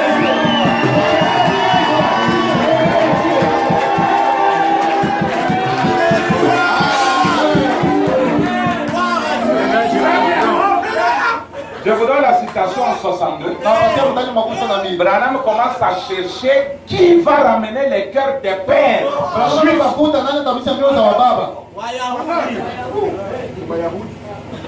Question-réponse du 27 mai. 62. Jusque-là, je n'ai pas commencé mon message. Je prends 162 jusqu'en bas. Il dit, je pense. Oh Dieu. Où est celui qui va rétablir? Bien, c'est bon. Du 27 mai 62. Je commence au paragraphe 162, vous descendez jusqu'en bas. Je pense, oh Dieu, où est celui qui va rétablir la foi des pères pour la ramener aux enfants? Alors que Jean-Baptiste l'avait fait. Mais ils lui ont coupé la tête. Ils ont refusé de croire. Ils ont continué avec les sacrifices de boucs et de taureaux. On est maintenant 62. Branham voit déjà que la nuée doit venir. Il dit, mais si la nuée vient et que eux ne sont pas ramenés, alors c'est grave. Parce que la nuée, ce n'est pas la promesse des nations. C'est la promesse des Juifs. La acte 1, paragraphe 8. Il dit, vous hommes Galiléens, est-ce que vous regardez? C'est Jésus qui a été enlevé du milieu de vous, reviendra de la même manière que vous l'avez vu. Pourquoi ce n'est pas non? Parce que là c'est le point d'épouse qui rentrera vers eux. Maintenant Branham dit, quand la nuée apparaît, Pierre, Jacques, Jean doivent être au bas de la montagne. Ce sont les 144. Parce qu'Élie est déjà là. Les enlever. Moïse est déjà là. Les ressusciter. Maintenant, la nuée veut revenir. Mais qui va ramener les cœurs? Alors, je pense, oh Dieu, où est celui qui va rétablir la foi des pères pour la ramener aux enfants? Où ces semences vont-elles être plantées? Où ça? Qu'est-ce qui doit se produire? Mais maintenant, voici la question. Si c'est un message là-bas à la rivière, kama ile ujumbe pale kwenye mbuga ce jour-là, ile siku, si c'était celui-là, kama ingekuwa ile ujumbe, alors manake la venue du Seigneur est proche. ujio wa Bwana unakaribia, Elle est presque là. inakuwa uni pale. Sinon, Kama sivyo, il y a une accalmie avant la tempête. unakuwa watu utulivu mbele ya kimbunga. Je ne sais pas. Sijui Il ne me l'a pas révélé. alifunulia nayo, Je cherche à réfléchir. sikuwa tafuta kuwaza Son message officiel. ujumbe yake. Est-ce que c'était ça? Je, ilikuwa ni ile. Est-ce que c'est tout ce qu'il voulait que je dise? Je, ile tu napenda niseme. Est-ce que c'était ça? Je, ilikuwa ni ile. Quand il a donné la commission, Alipopana ile est-ce que yake. c'était tout? Je, ilikuwa ndio ile. Si oui, Kama ni hivyo, nous en sommes très très près. tunakuwa karibu nayo. Il est plus tard que vous le pensez. Kisha kuwa nyuma kuliko sipo naiwaza. Si c'était ça, ce n'était pas ça. Kama ingekuwa vile, Alors, basi il y a une accalmie avant la tempête. tulivu mbele ya kimbunga. Branham continue, écoutez comment il répond lui-même. Usikia sasa namna gani anajibu sasa yeye mwenyewe. Il dit ceci. Anasema hivi. Aïe, aïe, aïe. Il répond. Anajibu. Comme c'est beau. Il dit, c'est toujours le même paragraphe. Et le même message. Il dit, toutes ces grandes promesses, Hizi hadi zote ces grandes choses que vous avez vues dans la Bible, hii vitu par vikubwa exemple, kama c'est ces choses qui vont se produire. Kwa mfano hivi vitu Ça, vitafanyika. c'est là-bas. Hii ni Ça touche le royaume des Juifs. inaguswa Ce kwa n'est pas Wayahudi. ici, Haiko hapa. parmi les gens de Ni la watu wa mataifa. Écoutez maintenant, Sikia sasa. il répond. Anajibia. Je crois Naamini qu'ils seront rassemblés watakusanyishwa grâce à celui qui doit venir rétablir la foi des gens. kupitia yule ambaye anataka kurudisha imani Ce ya qui watu. a été promis. Ile ambayo Écoutez, iliweza aitiwa. et le seul moyen pour moi Na njia pekee kwangu d'arriver à cette ya conclusion, kufikia kule uamuzi c'est parce qu'il a dit ni kwa sababu alisema qu'immédiatement après ce ya kwamba message-là, pale tukisha ile ujumbe la terre sera consumée par la chaleur, dunia itaenda le kuguswa feu. na moto. C'est le ministère de Ni ule Branham. Amen. Ah, parce que le soleil de la justice doit s'élever. Inapaswa lamuka. Frère, donc, maintenant c'est ça le problème. Ile ndio shida sasa. Les Juifs, Wayahudi pendant que nous le poussons, wakati wa sisi bibi harusi nous sommes là aux noces, tuko pale kukaramu, ils sont là à recevoir leur prophétie. wako pale kupokea unabii yao. Christ descend. Kristo anashuka. Regardez comment il descend. Angalia namna gani anashuka. C'est Jésus qui descend. Ule Yesu ambaye anashuka. Il est une pyramide. Kunakuwa kuba Un homme na mtu, est une pyramide. mtu yeye ni kuba. Il se rencontre Wanakutanana et ça forme l'étoile de David, na inaunda nyota Daudi, le salut de Dieu. wokovu ya Wayahudi. C'est pourquoi Romain a dit, Ndio kwa maana Warumi ilisema le libérateur d'Israël mkombozi wa Israeli sortira de Sion. atatokea Sayuni. Et bien, dit Sion, c'est le bout. Je vais vous lire une citation. Branham dit, croyez-vous Unaamini que je suis son prophète? kama ndio nabii wake? Croyez-vous que je suis le prophète de Sion? Nabii wa Sayuni. Amen. Alléluia.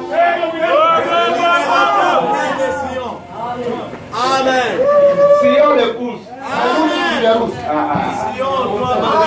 Oh. Compliqué. Être conduit par l'esprit, c'est là où il dit. Kuongozwa na Parole Roho. 45. Pengine wapige na Approchez-vous, messieurs. mkaribia hapa ndugu.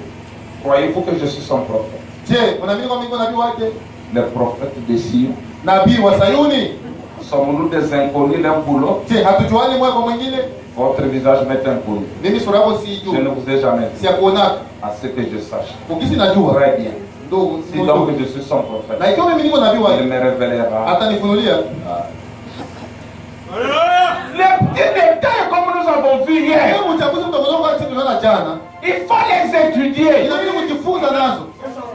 Il faut les étudier. Inabidi kujifunza nazo. Le libérateur d'Israël vient de Sion. Ule mkombozi wa Israeli anatoka Or, Sayuni. quand nous voyons ici, Japokuwa tunapoangalia hapa,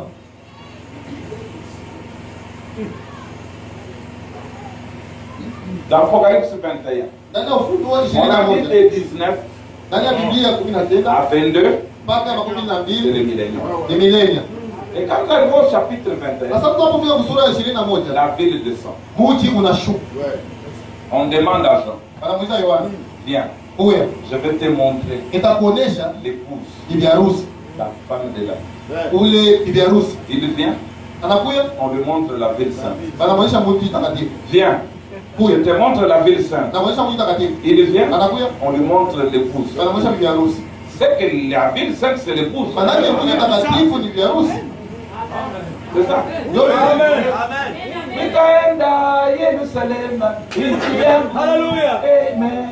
Nitaenda Yerusalemu, nchi yangu. Dans nos pensées, on voit une ville tunawaza muji avec des lumières,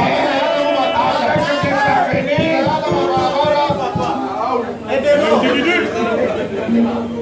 Cette ville-là ule muji descend d'Apocalypse 21. inashuka kwenye Ufunuo sura 11. Voyons si elle est déjà descendue. Tuangalie kama ilisema Et si elle est descendue, na kama ilishuka elle est où? iko wapi wapi. Akula. Yes, sir. Akula. Oh, bénis mon âme, Seigneur. Tu vas me remettre. Toi, tu vas maintenant prêcher le message comme les pentecôtistes. Wote nenda kwa ujumbe sababu ya maporo. Cette parole est dire qui peut la croire. Voyons voir. Tuangalie wapi. Rouge. Jérusalem, Jérusalem, je te plaît. Yesu alia, nalia. C'est toi aussi. Kama na wewe Tu connaissais les choses. ungejua Tu connaissais kasema.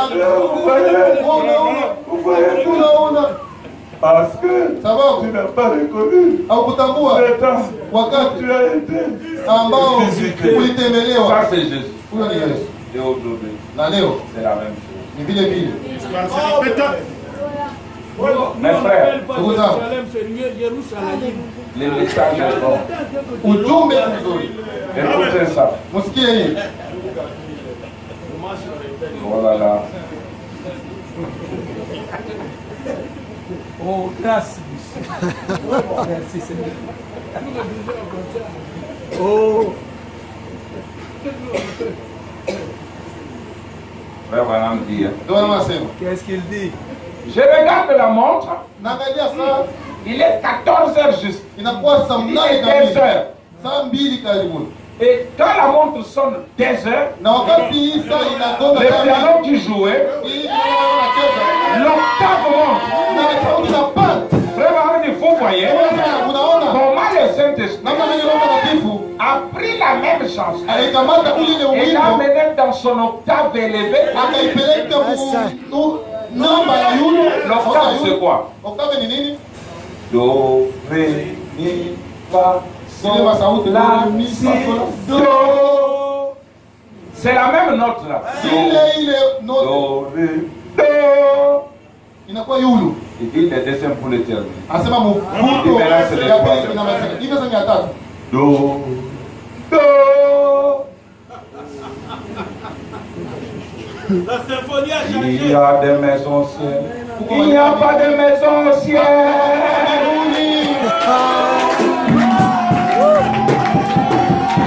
C'est la même note. Mais l'octave élevée. Les tombes vont s'ouvrir. Les tombes ne vont pas s'ouvrir comme vous le pensez.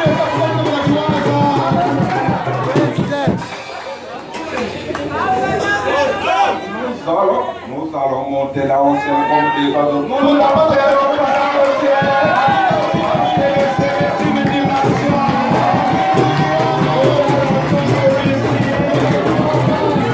C'est une dimension plus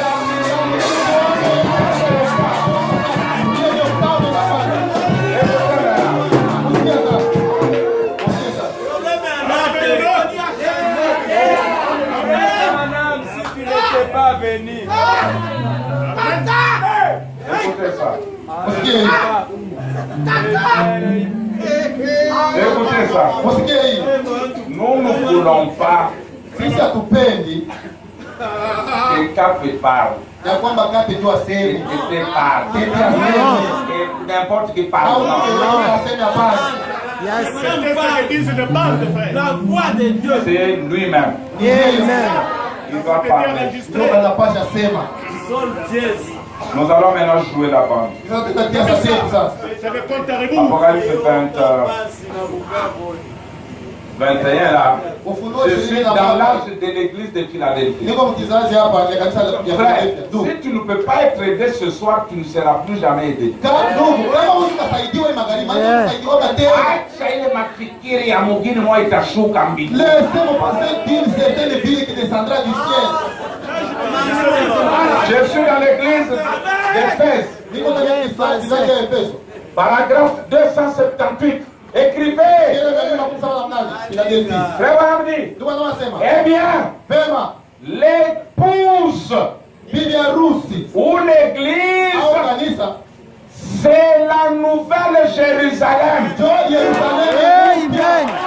Combien savent cela? L'église elle-même.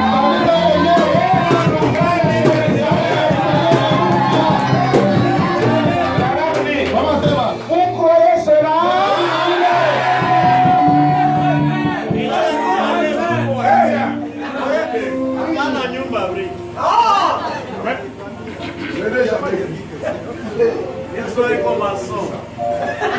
Écoutez ça même. Usikie hii sasa.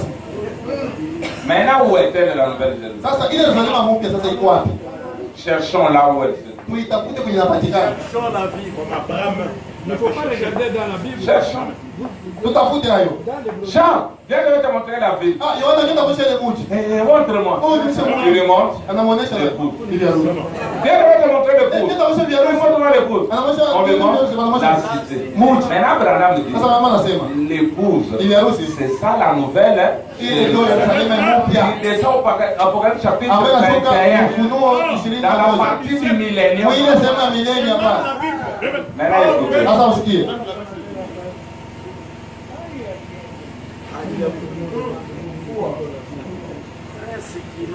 Bon, demeure future. Makao yajayo. Ça, c'est Jean 14. La demeure future là, Ile makao yajayo pale. c'est une ville qui a les dimensions égales. Ni mji ambayo iko na vipimo vya kufuatana humu na Branham dit, sasa wale wanasema même si vous venez de l'Afrique du Sud, hata kama tokea Afrika vous Kusini venez de 1500 miles. unatoka umaili C'est lui qui est derrière la maison. kuya nyuma Il vient à 1500 na miles. pia ku Kensa mai Tout le monde, 1500 miles. ngambe yote Kensa mai Écoutez même. hata msikie sasa Écoutez ça. msikie hii 188. makumi mnane na mnane. Également, on voit ici, Pia tunaona hapa dans Apocalypse, ndani ya là, Ufunuo pale il est dit, inasemekana le roi de la terre wafalme wa dunia y apporteront leur honneur wataleta pale heshima et yao leur gloire. na utukufu yao. Dans la terre, Ndani ya dunia il y a kunakuwa la nouvelle Jérusalem Yerusalemu mpya et sur cette terre. inakuwa kuyo dunia. Vous voyez, Unaona elle est seulement changée. inakuwa vile kubadilishwa.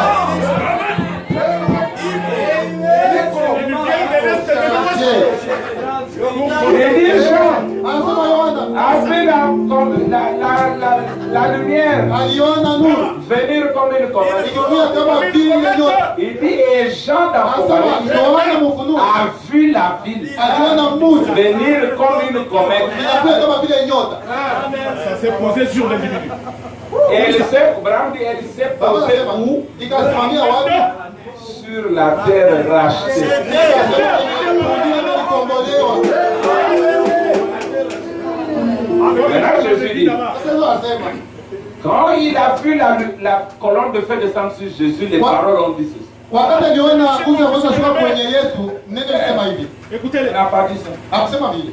Il a dit, Akasema Voici l'agneau de Dieu. celle-ci huyu est ma partie des terres hii ni sehemu yangu ya udongo que je suis venu racheter. ambayo nilikuja kukomboa Et à partir de celle-ci, na kutokana na hii elle udongo va racheter les autres terres.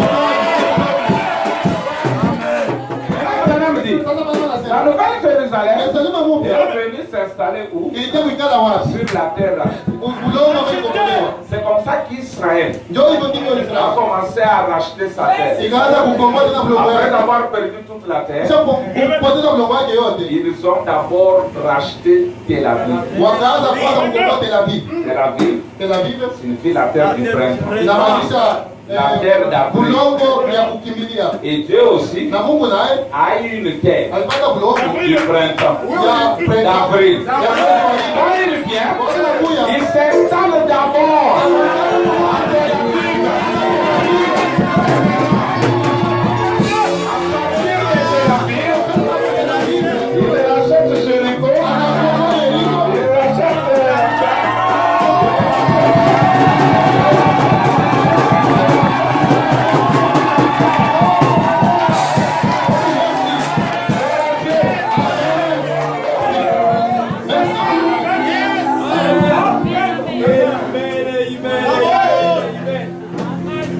C'est ce qu'il dit ici. Toujours la même brochure. Ile tepu 313, 314. 313. Donc, comment ça? Oui, il dit, Jean a dit, Yohana alisema j'ai vu la ville sainte. niliona mji takatifu. Si vous avez un frère Branham, Kama unavunja tu Branham, vous brisez tous les types. unavunja mipango zote. Branham est une terre. Branham ni Et bulongo vous êtes une terre. na wewe ndo bulongo, Mais le propriétaire de tout lakini mwenye vyake s'installe yote dans la terre. anaingia On bulongo, commence à racheter d'autres terres. anaanza kuomba zile bulongo. Parce que Dieu a besoin de toutes ces terres-là. Mungu alitaka zile bulongo zote. Mais là, il dit ceci. Sasa nasema hivi, Écoutez, msikie, écoutez. msikie Ce que Jean dit. kenye Yohana anasema 310 nous descendons. 317. Quand il est sorti de l'eau, Wakati nimetoka Mumbai, il a dit, alisema j'ai vu les cieux ouverts. niliona mbingu zinafunguka. Le prophète l'a vu. Nabii Il aliona, a vu les cieux ouverts. aliona mbingu zinafunguka. Et voilà qu'est descendu du ciel la forme d'une colombe. Naona kumeshuka toka mbinguni umbo Et ya une ua voix qui disait, na sauti ambayo ilikuwa inasema, ceci hii est ma partie de terre sehemu yangu ya bulongo que j'ai rachetée. ambayo nilikomboa. Et de cette partie de la terre, Kutokana na hii sehemu ya bulongo je racheterai le reste, nitakomboa car zingine, il est ma parole manifestée. sababu hii ndio langu Et le lililosema. monde entier, c'est par ma parole que je l'ai Na créé. ulimwengu wote ni kupitia Et kwenye vraiment, nyumba. et Satan l'a détenu pendant tout ce Na temps. shetani alishika Mais muda je suis wote venu huu, pour les racheter. lakini imekuja chini ya komboa. Une certaine quantité de la terre a servi à former Sehemu son bulongo corps. pia bulongo ya bulongo Et je ilisaidia viens pour y kufunga mwili habiter. wake, na mimi nakuja kukaa ndani yake. Jean dit, maintenant il va dans l'Apocalypse, j'ai vu la ville sainte, Niliona mji takatifu la nouvelle ile Jérusalem, Yerusalemu mpya descendre du ciel inashuka toka mbinguni comme une épouse kama vile bibi qui harusi s'est parée pour son ambaye épouse. alijipamba juu ya bwana yake. Et où est-ce qu'elle s'est installée? Na wapi alienda kukaa? Exactement comme il l'avait fait là-bas sur la terre. Kabisa kabisa kama sasa fanyaka kule Il prend le parallélisme entre Jourdain kati ya Yordani et aujourd'hui. na leo. Quand c'est arrivé là-bas, Wakati tulipofika ça kule s'est installé sur une terre appelée Jésus. Et aujourd'hui, dans la nouvelle Jérusalem, elle est descendue sur une terre. Alors il dit, écoutez, Jésus était une partie de cette terre alikuwa sehemu ya hii sur udongo laquelle le Saint-Esprit est descendu, n'est-ce ambapo pas? Roho Mtakatifu alishuka Et sivyo. il est resté sur lui pour toujours. Na akabaki juu Il ne yake peut jamais le quitter. Il est toujours là. Lui et Dieu sont un. Yeye na Mungu yuko moja. Il doit toujours y rester. Anapaswa tubakie tu pale. Et donc, Na kwa hiyo basi Jean Yohana a vu la ville sainte, aliona mji takatifu la nouvelle Jérusalem, Yerusalemu mpya descendre comme une comète ikishuka kama vile nyota ou une colombe, au kama vile ua descendre du ciel ikishuka toka et mbinguni s'établir na kuikaa sur une terre rachetée kubulongo ambaye ikombolewa entière. yote nzima. Il dit, pourquoi faire? Pour ifanye nini? Pour revendiquer tous les attributs Kusudi kidai vitakatifu pour vyote lesquels il avait fait la terre. ambayo ni Bwana ameumba Tous dunia les hommes kwa qui wanaume étaient représentés dans l'éternité et toutes les femmes na wanawake wote sont rachetés alors. wanakombolewa. Elle a été récurée Aliweza kufanyiwa et upya brûlée par le feu. na ilisafishwa na kulunguzwa na moto. C'est ça le programme de Dieu. Ile ndio mpango ya Mungu. Comment Dieu va arriver à toi et sorte de Tel Aviv? Namna gani Mungu atafikia tu wewe anarudia Tel Tout le Aviv? monde ne peut pas être Tel Aviv. Mungu anaweza Tel Aviv. Dieu veut dire Jérusalem là-bas. L'autre c'est Jéricho, l'autre c'est Bethléem, l'autre chaque terre. Kila mlongo. Mais quand Dieu vient, il s'installe à Tel Aviv. Anakaa Tel Aviv. Et maintenant, Mungu na sasa il commence à revendiquer. sasa dai. Même Jéricho c'est notre terre. Hata Yeriko ni mlongo wetu. Il combat, Anapigana. il achète Jéricho. Anakomboa Yeriko. Il achète Mont Carmel. Anakamua. Toi peut-être que tu es Bethléem. Wewe Seul. Bethlehem. Il te rachète. Anakomboa Il dada. rachète tout le monde. Anakomboa watu wote. Mais installé où? Lakini atakalia wapi? À Tel Aviv. Anakalia Tel Aviv. Amen. Écoutez ça. Écoutez ça. Msikie hii. Écoutez ceci. Msikie hii. Comme c'est beau. Ah, jinsi ya mzuri. Bon. Un prophète, Nabii quand il vient, wakati anakuya il se présente d'abord. anajitulishaka kwanza. Quelle est la mission des frères?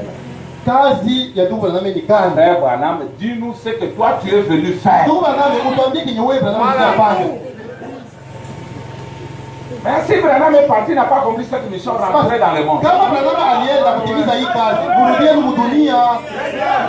Mais c'est le signe de la fin. Hapana, ni alama 241, 244. Dans le 7e manche d'Apocalypse 17, et le 17e de l'église. Voyez-vous, maintenant observez ceci. Même au jour de la voix du 7e manche, le sonnerie de la trompette, le mystère de Dieu s'accomplit. Ces messagers ici, huyu mjumbe hapa, le 7e manche, huyu malaika wa saba proclame son message à l'église de Laodicée. anatangaza ujumbe wake kwa kanisa la Laodikia. Remarquez son genre de message. Muangalie aina ya ujumbe yake. Or, cela ne s'adressait pas au premier ange. Ijapokuwa hiyo haikuwa Deuxième ange, malaika wa mwanzo, troisième, quatrième, cinquième, sixième. mpaka wa sita. Mais c'est le 7e ange Lakini malaika wa qui saba avait ce genre de message. ndio alikuwa na hii ujumbe ya hii aina. Qu'était-ce? Ilikuwa nini? Remarquez son genre de message. Muangalie aina ya ujumbe yake. C'est Ni d'accomplir kutimiza tous les mystères siri zote de Dieu za Mungu qui sont écrits dans le livre. ambazo zinaandikiwa ndani ya kitabu. Tous les mystères écrits Siri zote ambazo dans la zinaandikiwa Bible, ndani ya Biblia. c'est le mystère du 7, c'est le ministère du 7e Ni ange huduma qui malaika wa saba l'accomplit. ndio wanaitimiza. Pourquoi les gens ne peuvent pas voir l'accomplissement? Jua nini watu hawezi ona utimilifu? Parce que le Jésus qui revient, Sababu huyu Yesu ambaye anarudia c'est un Jésus ni transfiguré. Yesu ambaye anabadilisha sura. Il l'a démontré dans Matthieu 17. Alionyesha ndani ya Mathayo 17. Il est monté époux, Alipanda bwana harusi, mais quand il revient, lakini anaporudia il est l'épouse. anakuwa ni bibi harusi. J'ai lu ça. Na isoma. C'est le lever du soleil. Yesu ambaye anajua. 242, 243. 212 Mais souvenez-vous, il est allé avec vous là-bas en lui. lakini kumbuka analeta kule Voyez-vous, nini ndani Dieu n'avait pas mwake. encore séparé l'épouse de l'époux. Mungu alikuwa anatenganisha À ce moment-là, harusi na kanisa. Bwana harusi. Kwa hiyo quand Dieu a baissé le regard vers le corps de Christ, aliposhika macho yake kumwili wa il a Kristo, vu les deux, aliona wote wawili. l'homme et la femme. Mwanaume na mwanamke. Tout a été racheté dans ce corps-là. Yote vilikombolewa kwenye Voyez, unaona? ils sont un. Wanakuwa moja. La même parole. Neno ile ile moja. La même parole Ile ile neno ambayo ilikuwa inaongea tu bwana harusi. parle Iko nasema au temps présent kwa sasa de l'épouse. sio vya harusi. Maintenant, Abraham, Nasema masi. eh bien, Vema. comment l'épouse peut être là Namna gani bibi harusi anaweza kuwa sans pale manifester tout ce qui a été promis à son sujet bila kudhihirisha ile yote ambayo iliandikwa kuhusu yeye et l'époux être là na bwana harusi akuwe pale sans qu'il soit l'épouse? bila yeye kukuwa bibi harusi. Les gens entendent papa, Watu wanaongea quand papa vient, il voit maman. anaona mama. Maintenant, écoutez, je termine. Namaliza. Je termine. Niko maliza. Est-ce que l'enlèvement est écrit dans le Nouveau Testament? Je, kwenye Biblia ndiko mwagano jipya. C'est écrit? Inaandikiwa La résurrection, ufufuko, la venue, ujio, le millénium. milenia. Demandons frère Branham, Tumuulize ndugu Branham. qui accomplit ça? Nani mwekwa itimiza? C'est l'épouse Ni bwana ou harusi c'est l'époux? au bibi harusi? C'est même mieux que 17h30. Les chefs-d'œuvre, Ile kipeo. paragraphe 108. Kipengele ya 108. Maintenant, Sasa Depuis près de 2000 ans, karibuni miaka 2000 Dieu de nouveau a été occupé de faire un chef-d'œuvre. Mungu aliweza shughuli tena kufanya ile En kitendo. effet, Kwa kweli il a frappé Adam. alimpiga Adamu Un morceau de lui, na kipande une yake partie de lui, sehemu yake une côte ubavu yake pour lui faire une épouse. ndio mfanyizie bibi harusi. Et maintenant, Na sasa ce chef-d'œuvre parfait, hii kipendo il a frappé au calvaire. ambaye alipiga ule Kalvari Il en a détaché un morceau. alitosha ndani kipande C'est simplement le Nouveau Testament. inakuwa tunagano jipya. C'est tout. Basi Écoutez maintenant. usikie sasa, Il a accompli alitimiza l'Ancien Testament. agano la kale. Jésus a dit tout ce qu'il y avait dans la Bible. Yesu alisema Dans kitu ambacho kilikuwa ndani ya le Biblia. roi, la manne, Mana, les serpents, nyoka, l'arche, tout Sabina, c'était Christ. yote ilikuwa Kristo. C'est pourquoi il a dit, Ndio maana alisema je ne suis pas venu abolir la loi, sikuja kuvunja sheria, je suis venu l'accomplir. nilikuja kuitimiza. Maintenant, Sasa il dit Asema. maintenant, lakini sasa c'est le Nouveau ni Testament. agano jipya. Un autre morceau qui doit s'accomplir. Ingine kipande ambacho kinatimilika. Voyez-vous, Unaona? le nouveau et l'ancien sont mariés femmes. Agano Voyez? la kale na jipya inakuwa bwana na Et bibi. il a fallu Unaona? l'ancien Na ilibidi ile ya kale pour présager le nouveau. tu ioneshe ya mpya. Christ Kristo est venu, alikuja les chefs-d'œuvre, kipeo pour accomplir cela. kwa kuitimiza. Maintenant, Sasa son époux bibi harusi wake va accomplir atatimiza tout ce qui se trouve dans le Nouveau Testament.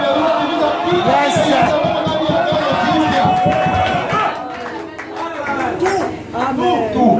yote.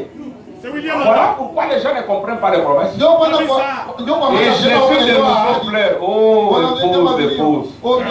Si toi au moins, kama wewe tu savais, ungelijua voilà, c'est un cache à tes yeux. inapita macho yako. Tu ne veux pas reconnaître le jour où tu as été fait. Haupendi tambua siku Tu ne peux pas ilipendelewa. comprendre comment les choses sont accomplies. Haupendi leo namna gani vitu Tu vinatimilika. veux rester comme un pentecôtiste. Unapenda wakisa Tu vile veux rester comme un tumoro. protestant. Unapenda wakisa Toi, tu vile es un aigle. wewe uko tayari. Monte plus haut. Paka leo zaidi. Cherche ta nourriture. Elle est emmagasinée. Inawekwa hapa. Alors, j'avais dit que j'allais vous montrer la photo. Nilisema kwamba nitaonyesha picha. La photo là, laquelle je me suis référé tout à Ile l'heure. picha ambayo inaangalia kule saa hii hapa. Aïe, aïe, aïe. Namaliza.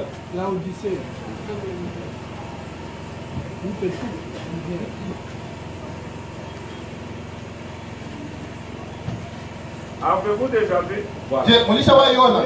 Avez-vous déjà vu quelqu'un Je mlishaona mtu les pieds dans l'eau, iko na miguu mumai dans un ruisseau, ndani ya mtoni. mais il pleure? Lakini kwa lia. Osa ya mai, Kiu ya maji. j'ai soif, Ni kwa kiu. j'ai mère de soif. Ni kwa kufa na Qu'est-ce qui kiu. n'est pas fou? Maana eti ndio iko ya C'est wazimu. fou.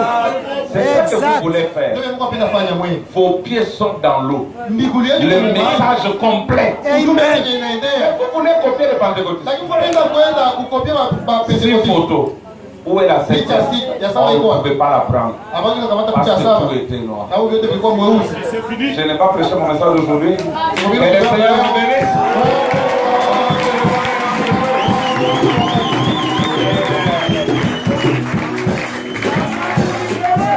Il est bon.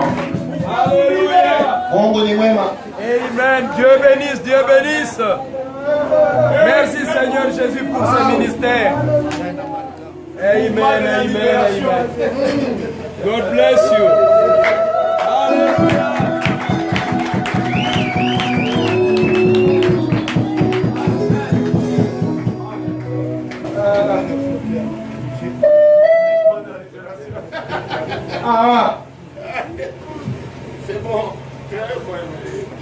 Il y a des messages qu'on ne peut pas conclure. Non, on va dire merci Seigneur. Il y a des messages qu'on ne peut pas conclure. Umaujua hawezi kumalizisha. Awe? No, Ni mzuri. the pastor a bien prêché. Mchungaji anahubiri mzuri sana. Kwa kweli, ici,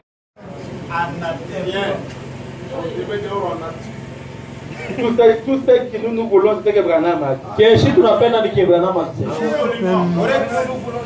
Parce que Branham, c'est la voix de Dieu. Branham ndio imani ya Mungu. La voix de Dieu. Sauti ya Mungu.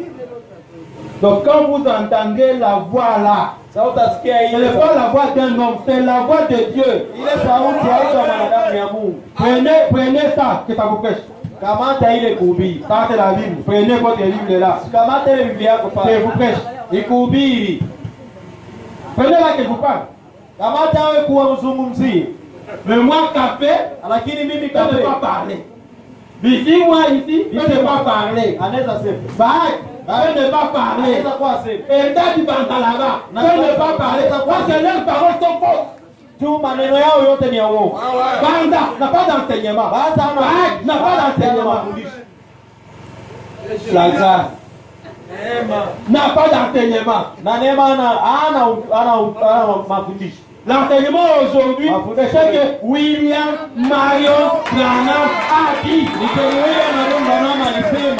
Arrêtons de tromper nos enfants, nos femmes et nos frères. Hata kukua kunageuza ndugu yetu na dada yetu na bibi yetu. Quel est le pasteur qui a l'enseignement? Huko mchungaji gani mweniko na mafundisho hapo? Quel est le pasteur qui a rencontré Dieu? Mchungaji gani mwenye kukutana na Mungu? Soyons humbles. Tuwe wanyenyekevu.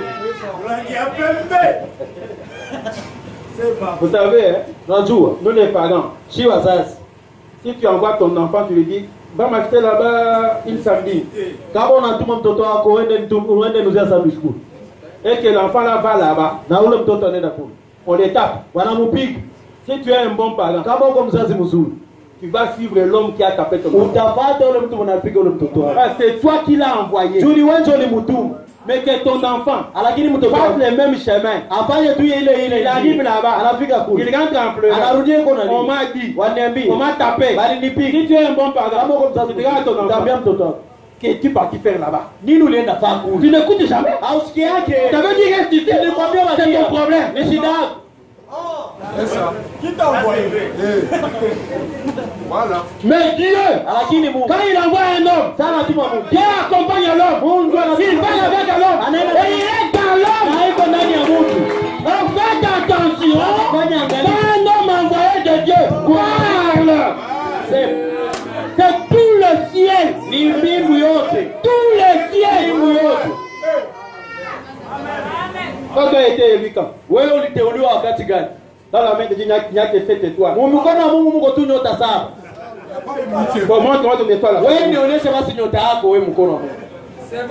C'est mon absolu. Hii Ici, ndio ya dans la main de Dieu, il n'y a que 7 élus. Mkono wa Mungu mko tu ateuliwa sasa. 7 étoiles. Na nyota saba. Avec un agneau mystique, avec 7 yeux. Na kuna kwa maana kondoo mwenye asieleweka iko na macho saba. Toi, tu es où? Wewe uko wapi mwa zile macho? Les élus de Dieu, ce sont les 7 là. Wateuliwa Mungu ndio wale wa saba. C'est avec les 7 là que Dieu fait la conférence. Na njoo pamoja na wale wa saba ndio Mungu anafanya mtano. Na Avant que Joseph mbele Yusuf ne puisse se révéler à ses frères, ajifunulie kwa ndugu yake. il a dit, Akasema, emmenez-moi Benjamin. uniletee Benjamin. Et Benjamin signifie Benjamin anasema en hébreu, Mkiebrania Ben-Oni, Ben Oni. ou l'enfant de ma droite. Mtoto wa kuume kwangu. Donc quand le dernier élit Wakati wa kuteuliwa restaure, c'est de là que Joseph se manifeste à ses frères. Et le dernier élit, c'est William Marion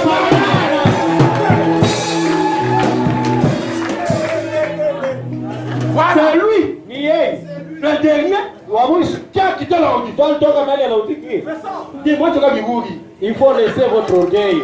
Fais-le comme Pentaoué, fais-le comme Pentaoué. Quand toi tu étais mpenta, Est-ce que vous fondez comme il y a des événements? est-ce qu'on t'avait enseigné les choses de l'enlèvement?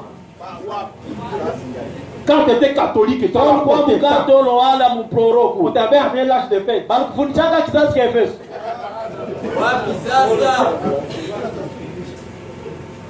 Alléluia. Sans William Marion Branham, Bila William Marion Branham. notre foi est vaine. Imani yetu haina maana. Et si Branham n'a pas raison, Na kama Branham hana sheria, fermons nos églises. funge makanisa zetu. Exact. Si le message est difficile, Kama ujumbe uko nguvu, changez de nom. badilisha jina. Nous sommes des partenaires. Mettez même 58e. N'importe quoi. Si hata tarikimu unapenda kama 58 Pentecosti wala nini. Mais nous avons les églises ici, Si non? tuko na makanisa hapa. Communauté des églises des pauvres en Afrique centrale, c'est pas. Muungano ya Bakristo wakosefu inaitwa Separi. Non, c'est pas néant. Alors toi aussi construis ton église. Moutachier et tout. Laissez-nous nos choses. Amen. Pourquoi vous lisez les brochures? Dieu Vous ni allez prêcher. Dieu wa nini mnasoma vitabu tu mwende uhubiri? Mais allez à lui et la théologie. Moi je On kuye étudie ça teolojia wanasoma njo hii. pendant 6 ans. Ndio sila miaka Allez là-bas. Mkiswahili na Mkifaransa. D'ailleurs au Congo, Kwanza Mkongo. si tu n'es pas licencié en théologie, tu ne dois pas être pasteur. Kama una lisansi mteolojia hautakuwa mchungaji. C'est ça la loi congolaise. Ndio sheria ya Kikongo. Moi je ne suis pas Mimi théologien. siko mteolojia. Voilà pourquoi je ne prêche pas. Ndio maana Je sihubiri. n'ai jamais prêché. Si hawahi hubiri. Ce que moi j'ai fait, Yeye c'est une conférence. Ninakuwa nafanya mjadala.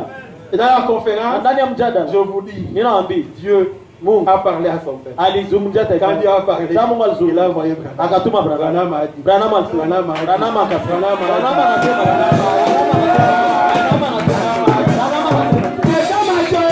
Kwa teolojia yangu mie C'est l'école de Branhamologie. nani shule ya Kibranham. Si tu n'es pas Branhamologue, Kama wewe kujifunza Branham tu vas changer de langue. utabadilisha ndimi wala lugha. Alléluia. C'est toi vous rappelez hier. Acha niwakumbushe jana. Jésus est venu quand? Vous qui croyez à Jésus. Nyiwe mnaaminiaka Yesu. Yesu alikuyaka siku gani? Cet homme-là. Huyu Le mtu Messie, c'est quand hier. ninarudia jana. Pour Huyu. le dire aujourd'hui. Ili juu Il est tumalize. venu quand? Yeye alikuyaka Il est mtarehe. venu quand la grossesse est entrée Alikuyaka saa mimi niingiaka ou quand il est né. wala saa alizaliwa. Dans le ventre, dans le Vous ventre. me répondez-moi. Si munichimii. Vous qui croyez à Jésus. Nyiwe mnakuwa mnaamini mu Yesu. Marie était enceinte. Maria alikuwa na mimba. Marie savait. Maria Mais cet enfant ici, elle est Messie. Yeye ndio Et Masia. tout Israël ne savait Israeli rien. wote alikuwa haijui kitu. Moïse savait. Musa alikuwa anajua. Pendant que les gens attendaient le Messie, Wakati watu walikuwa wanachunga Masia. les gens disaient, un Messie va venir. Masia atakuja. Il vient du concevra. Et Marie était enceinte. Maria alikuwa na mimba. Elle était enceinte du Messie. Quand Marie a mis au monde, Kama Maria anazala mtoto. qui savait en Israël? Nani mwanakuwa juu Et le Israeli? Messie est né. Kama Masia alizaliwa. Oui, Wa mnane. 8 jours après, Siku mnane baadaye. le jour de la circoncision, Siku ya kutairiwa. le jour de la séparation avec l'incrédulité, Siku ya kutenganishwa na kutokuamini. le jour de quitter la Siku Odyssée ya kutoka pour Mlaodikia. entrer dans l'éternité, Ya kuingia mu milele. le jour de la fin du temps, Siku ya mwisho wa le nyakati. jour où les chiffres qui peuvent faire se rencontrent pour créer l'infini, Juu wakati ambao tarakimu inafanya oga ikutanane. le jour où Siku ambayo les chiffres qui font peur, ile tarikimu inafanya inaleta oga. c'est le zéro, non? Ni zero. Et toi tu es perdu, Wanakuambia toi tu auras zéro, wewe utapata tu as zero. dérangé, Ulifanya tu as fait beaucoup de bruit, Ulifanya c'est fujo. le zéro, non? Ndio zero. Maintenant quand les zéros se rencontrent Là, zero avec un autre zéro, Ingine ça donne l'infini. inapana yenye isiyoishi. Le 8e jour, Siku ya mnane. le jour de l'infini, Siku ya isiyoishi. Siméon Simeoni reçoit l'enfant. anapokea mtoto. Ce n'est pas le prêtre qui avait consacré Jésus, c'est Siméon. Sio akasisi ndio aliweka wakfu Yesu, ni Simeoni. Israël avait connu Jésus. Israeli je jua Yesu. Ils attendaient. Walikuwa wanachunga. C'est que Siméon a dit, Na Seigneur anasema Bwana, laisse ton serviteur Acha aller en mtumishi paix, wako aende parce que mwambani. mes yeux, jua macho yangu. un aveugle, Alikuwa dit à Dieu, toi Siméon aveugle, mes Macho yeux yangu. ont vu ton jour. Ninaona Alléluia. Là, l'extérieur, on attendait le bébé. walikuwa wako wanachunga Masihi. Quels yeux. Là, l'extérieur, on attendait. Toi, tu parles de quel Jésus? Wewe unazungumzia Yesu Toi, gani? tu parles de quel Jésus? Wewe Yesu gani? Catholique moderne. Katoliki wa dans les messages. kisasa. Katoliki wa kisasa mwenye amejipenya ndani ya ujumbe. Tu parles de quel Jésus? Uko unazungumzia Yesu gani? Là dehors, les gens attendaient le Messie. Kule nje walote. Et jusqu'aujourd'hui, Mpaka leo on attend le Messie là. bali wanachunga Masia Et kule. pendant que cet enfant-là était là, Ajapo le mtoto wakati alikuwa pale. tes grands-parents Batatea fabriquaient les routoukous derrière la maison et la sorcellerie devant la maison. balikuwa wanachenga lutuku na wakafanya uchawi mbele ya nyumba. Toi, tu as reçu Jésus par qui? Par un juif. Wewe ulipokea Yesu kupitia Qui Myahudi. t'a révélé Jésus? Nama na kufunulia Yesu. C'est que tu fais comme divinité là, qui t'a enseigné Nani ça? ile uko na ubiri saa uungu wa Mungu. Uko na nani Eh, pas Branham. Haiko Branham. Écoutez, Sikia. Branham m'explique. Branham anafasiri. Il dit hein, Anasema que quand il y a eu les Gondwana, ou quand la terre a éclaté, wakati dunia iliripuka, Il dit une petite morceau de la terre s'est écartée Akasema sehemu ya udongo ikaenda de la pembeni grande boule. ya kutoka kwa hilo maji En s'écartant, na kwenda maji elle est devenue de la glace. ikageuka kuwa barafu. Alors Dieu, Sasa Mungu par une autre intelligence, kupitia a ingine commencé à ramener la partie écartée vers le soleil. akaanza leta ile sehemu ambayo ilienda kuendea juu. Alors la terre, la glace commençait à fondre. Sasa barafu ikaanza kuwa maji, Jusqu'à ce qu'une portion de la terre kisha sehemu ya dunia est restée suspendue. ikabakia Et le inabaki, reste est devenu de l'eau. na ingine ikabakia kuwa maji. Vous qui étudiez, on vous dit que la terre est composée à 80% par l'eau. Nyiwe mlisoma naambia kama dunia inajengwa na 80%. C'est ce que mon homme va expliquer. Ndio vile Branham. Quand Wakati vous enlevez les enfants de Dieu de William Marion Branham, ils deviennent foi, formalistes et de la glace. sasa unatosha watoto wa Mungu kwa Branham, wanageuka wanakuwa wabaridi, wakimageuzi na wakujifanyisha tu. Ils sont devenus loin de la lumière du soir. Mbali na mazuri ya magharibi. Ramenons tes enfants Turudishe wale watoto vers la lumière. Et l'habillement va changer. na kuvaa na utabadilika. Ramenez les enfants de Dieu Kisha watoto vers la lumière. Walou. La soumission viendra. Ramenons-les tuwarudishe vers la lumière. Le comportement changera. na tabia itabadilika. Alléluia. Nous avons pointé les enfants ailleurs. Tulionyesha watoto fasi nyingine. Gloire au Seigneur. Tukufu kwa Bwana. C'est une belle parole. Inakuwa neno zuri. On peut rester là, faire des tentes jusqu'au matin. Tunaweza fanya tunabaki hapa tunafanya mahema mpaka kesho asubuhi. Mais le temps des tentes est terminé. Lakini wakati umeisha. C'est le temps d'écouter les Seigneur. Ni wakati wa kusikia Bwana. Avant qu'on puisse chanter, Mbele tuimbe. on va d'abord chanter pour louer le Seigneur. Taimba ili tushukuru Mungu. Et puis nous allons prier. Kisha Mais tutaomba. comme le temps est avancé, Isi wakati umeenda. permettez-moi, Niruhusu. comme je vous l'avais dit avant là, Jinsi niliwaambia mbele pale. j'ai remercié mon père, mon beau-père et mon ami Nilishukuru baba yangu mkwe na rafiki d'avoir yangu. envoyé ces membres de l'église ici, de Tumia l'église, kutuma wanamemba wa et la kanisa primitive venir communier ici. na kanisa ya Primitive ile ikuye fanya ushirika. Ça me marque, Ile inanivutia. ça me dépasse. Inanishinda. Parce que aujourd'hui, Tu leo il m'a tellement anéanti par son geste aliniregeza kupitia ile tendo yake que je n'ai plus de force à refuser ces invitations. na gisi sina tena nguvu ya kwa kuna katala aliko zake. J'aime ces vieux. Ninapendako mzee. Amen. Amen. J'aime ces vieux. Napendako mzee. Vous savez, Unajua. il y a un pasteur pentecôtiste qui a injurié William Marion Branham. Kwa mchungaji wa Kipentekoste ambaye Même alitukana s'il levait Mungu. la crie, moi je n'aime pas Jésus. Mie Dis quand il y a ce langage.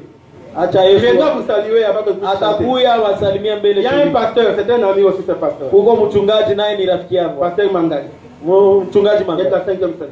Iko wa Il a sekta. injurié William Marion Branham. Alitukana kwa William. C'est tout le pasteur du message qui sont à Bukavu. Wachungaji wote wa ujumbe ambao uko Bukavu. C'est ce vieux Ni huyu mzee. qui a écrit une lettre Ndio aliandika barua de sa propre main kupitia mkono wake pour mwenyewe. contrecarrer ce type. Juu apinge ule Et mtu. en conférence publique, Na et avec une lettre ouverte adressée à tout le monde. na karatasi wala barua na bea anatumia watu. Autorité et pasteur. Na Acclamez pour le pasteur dans les lacs.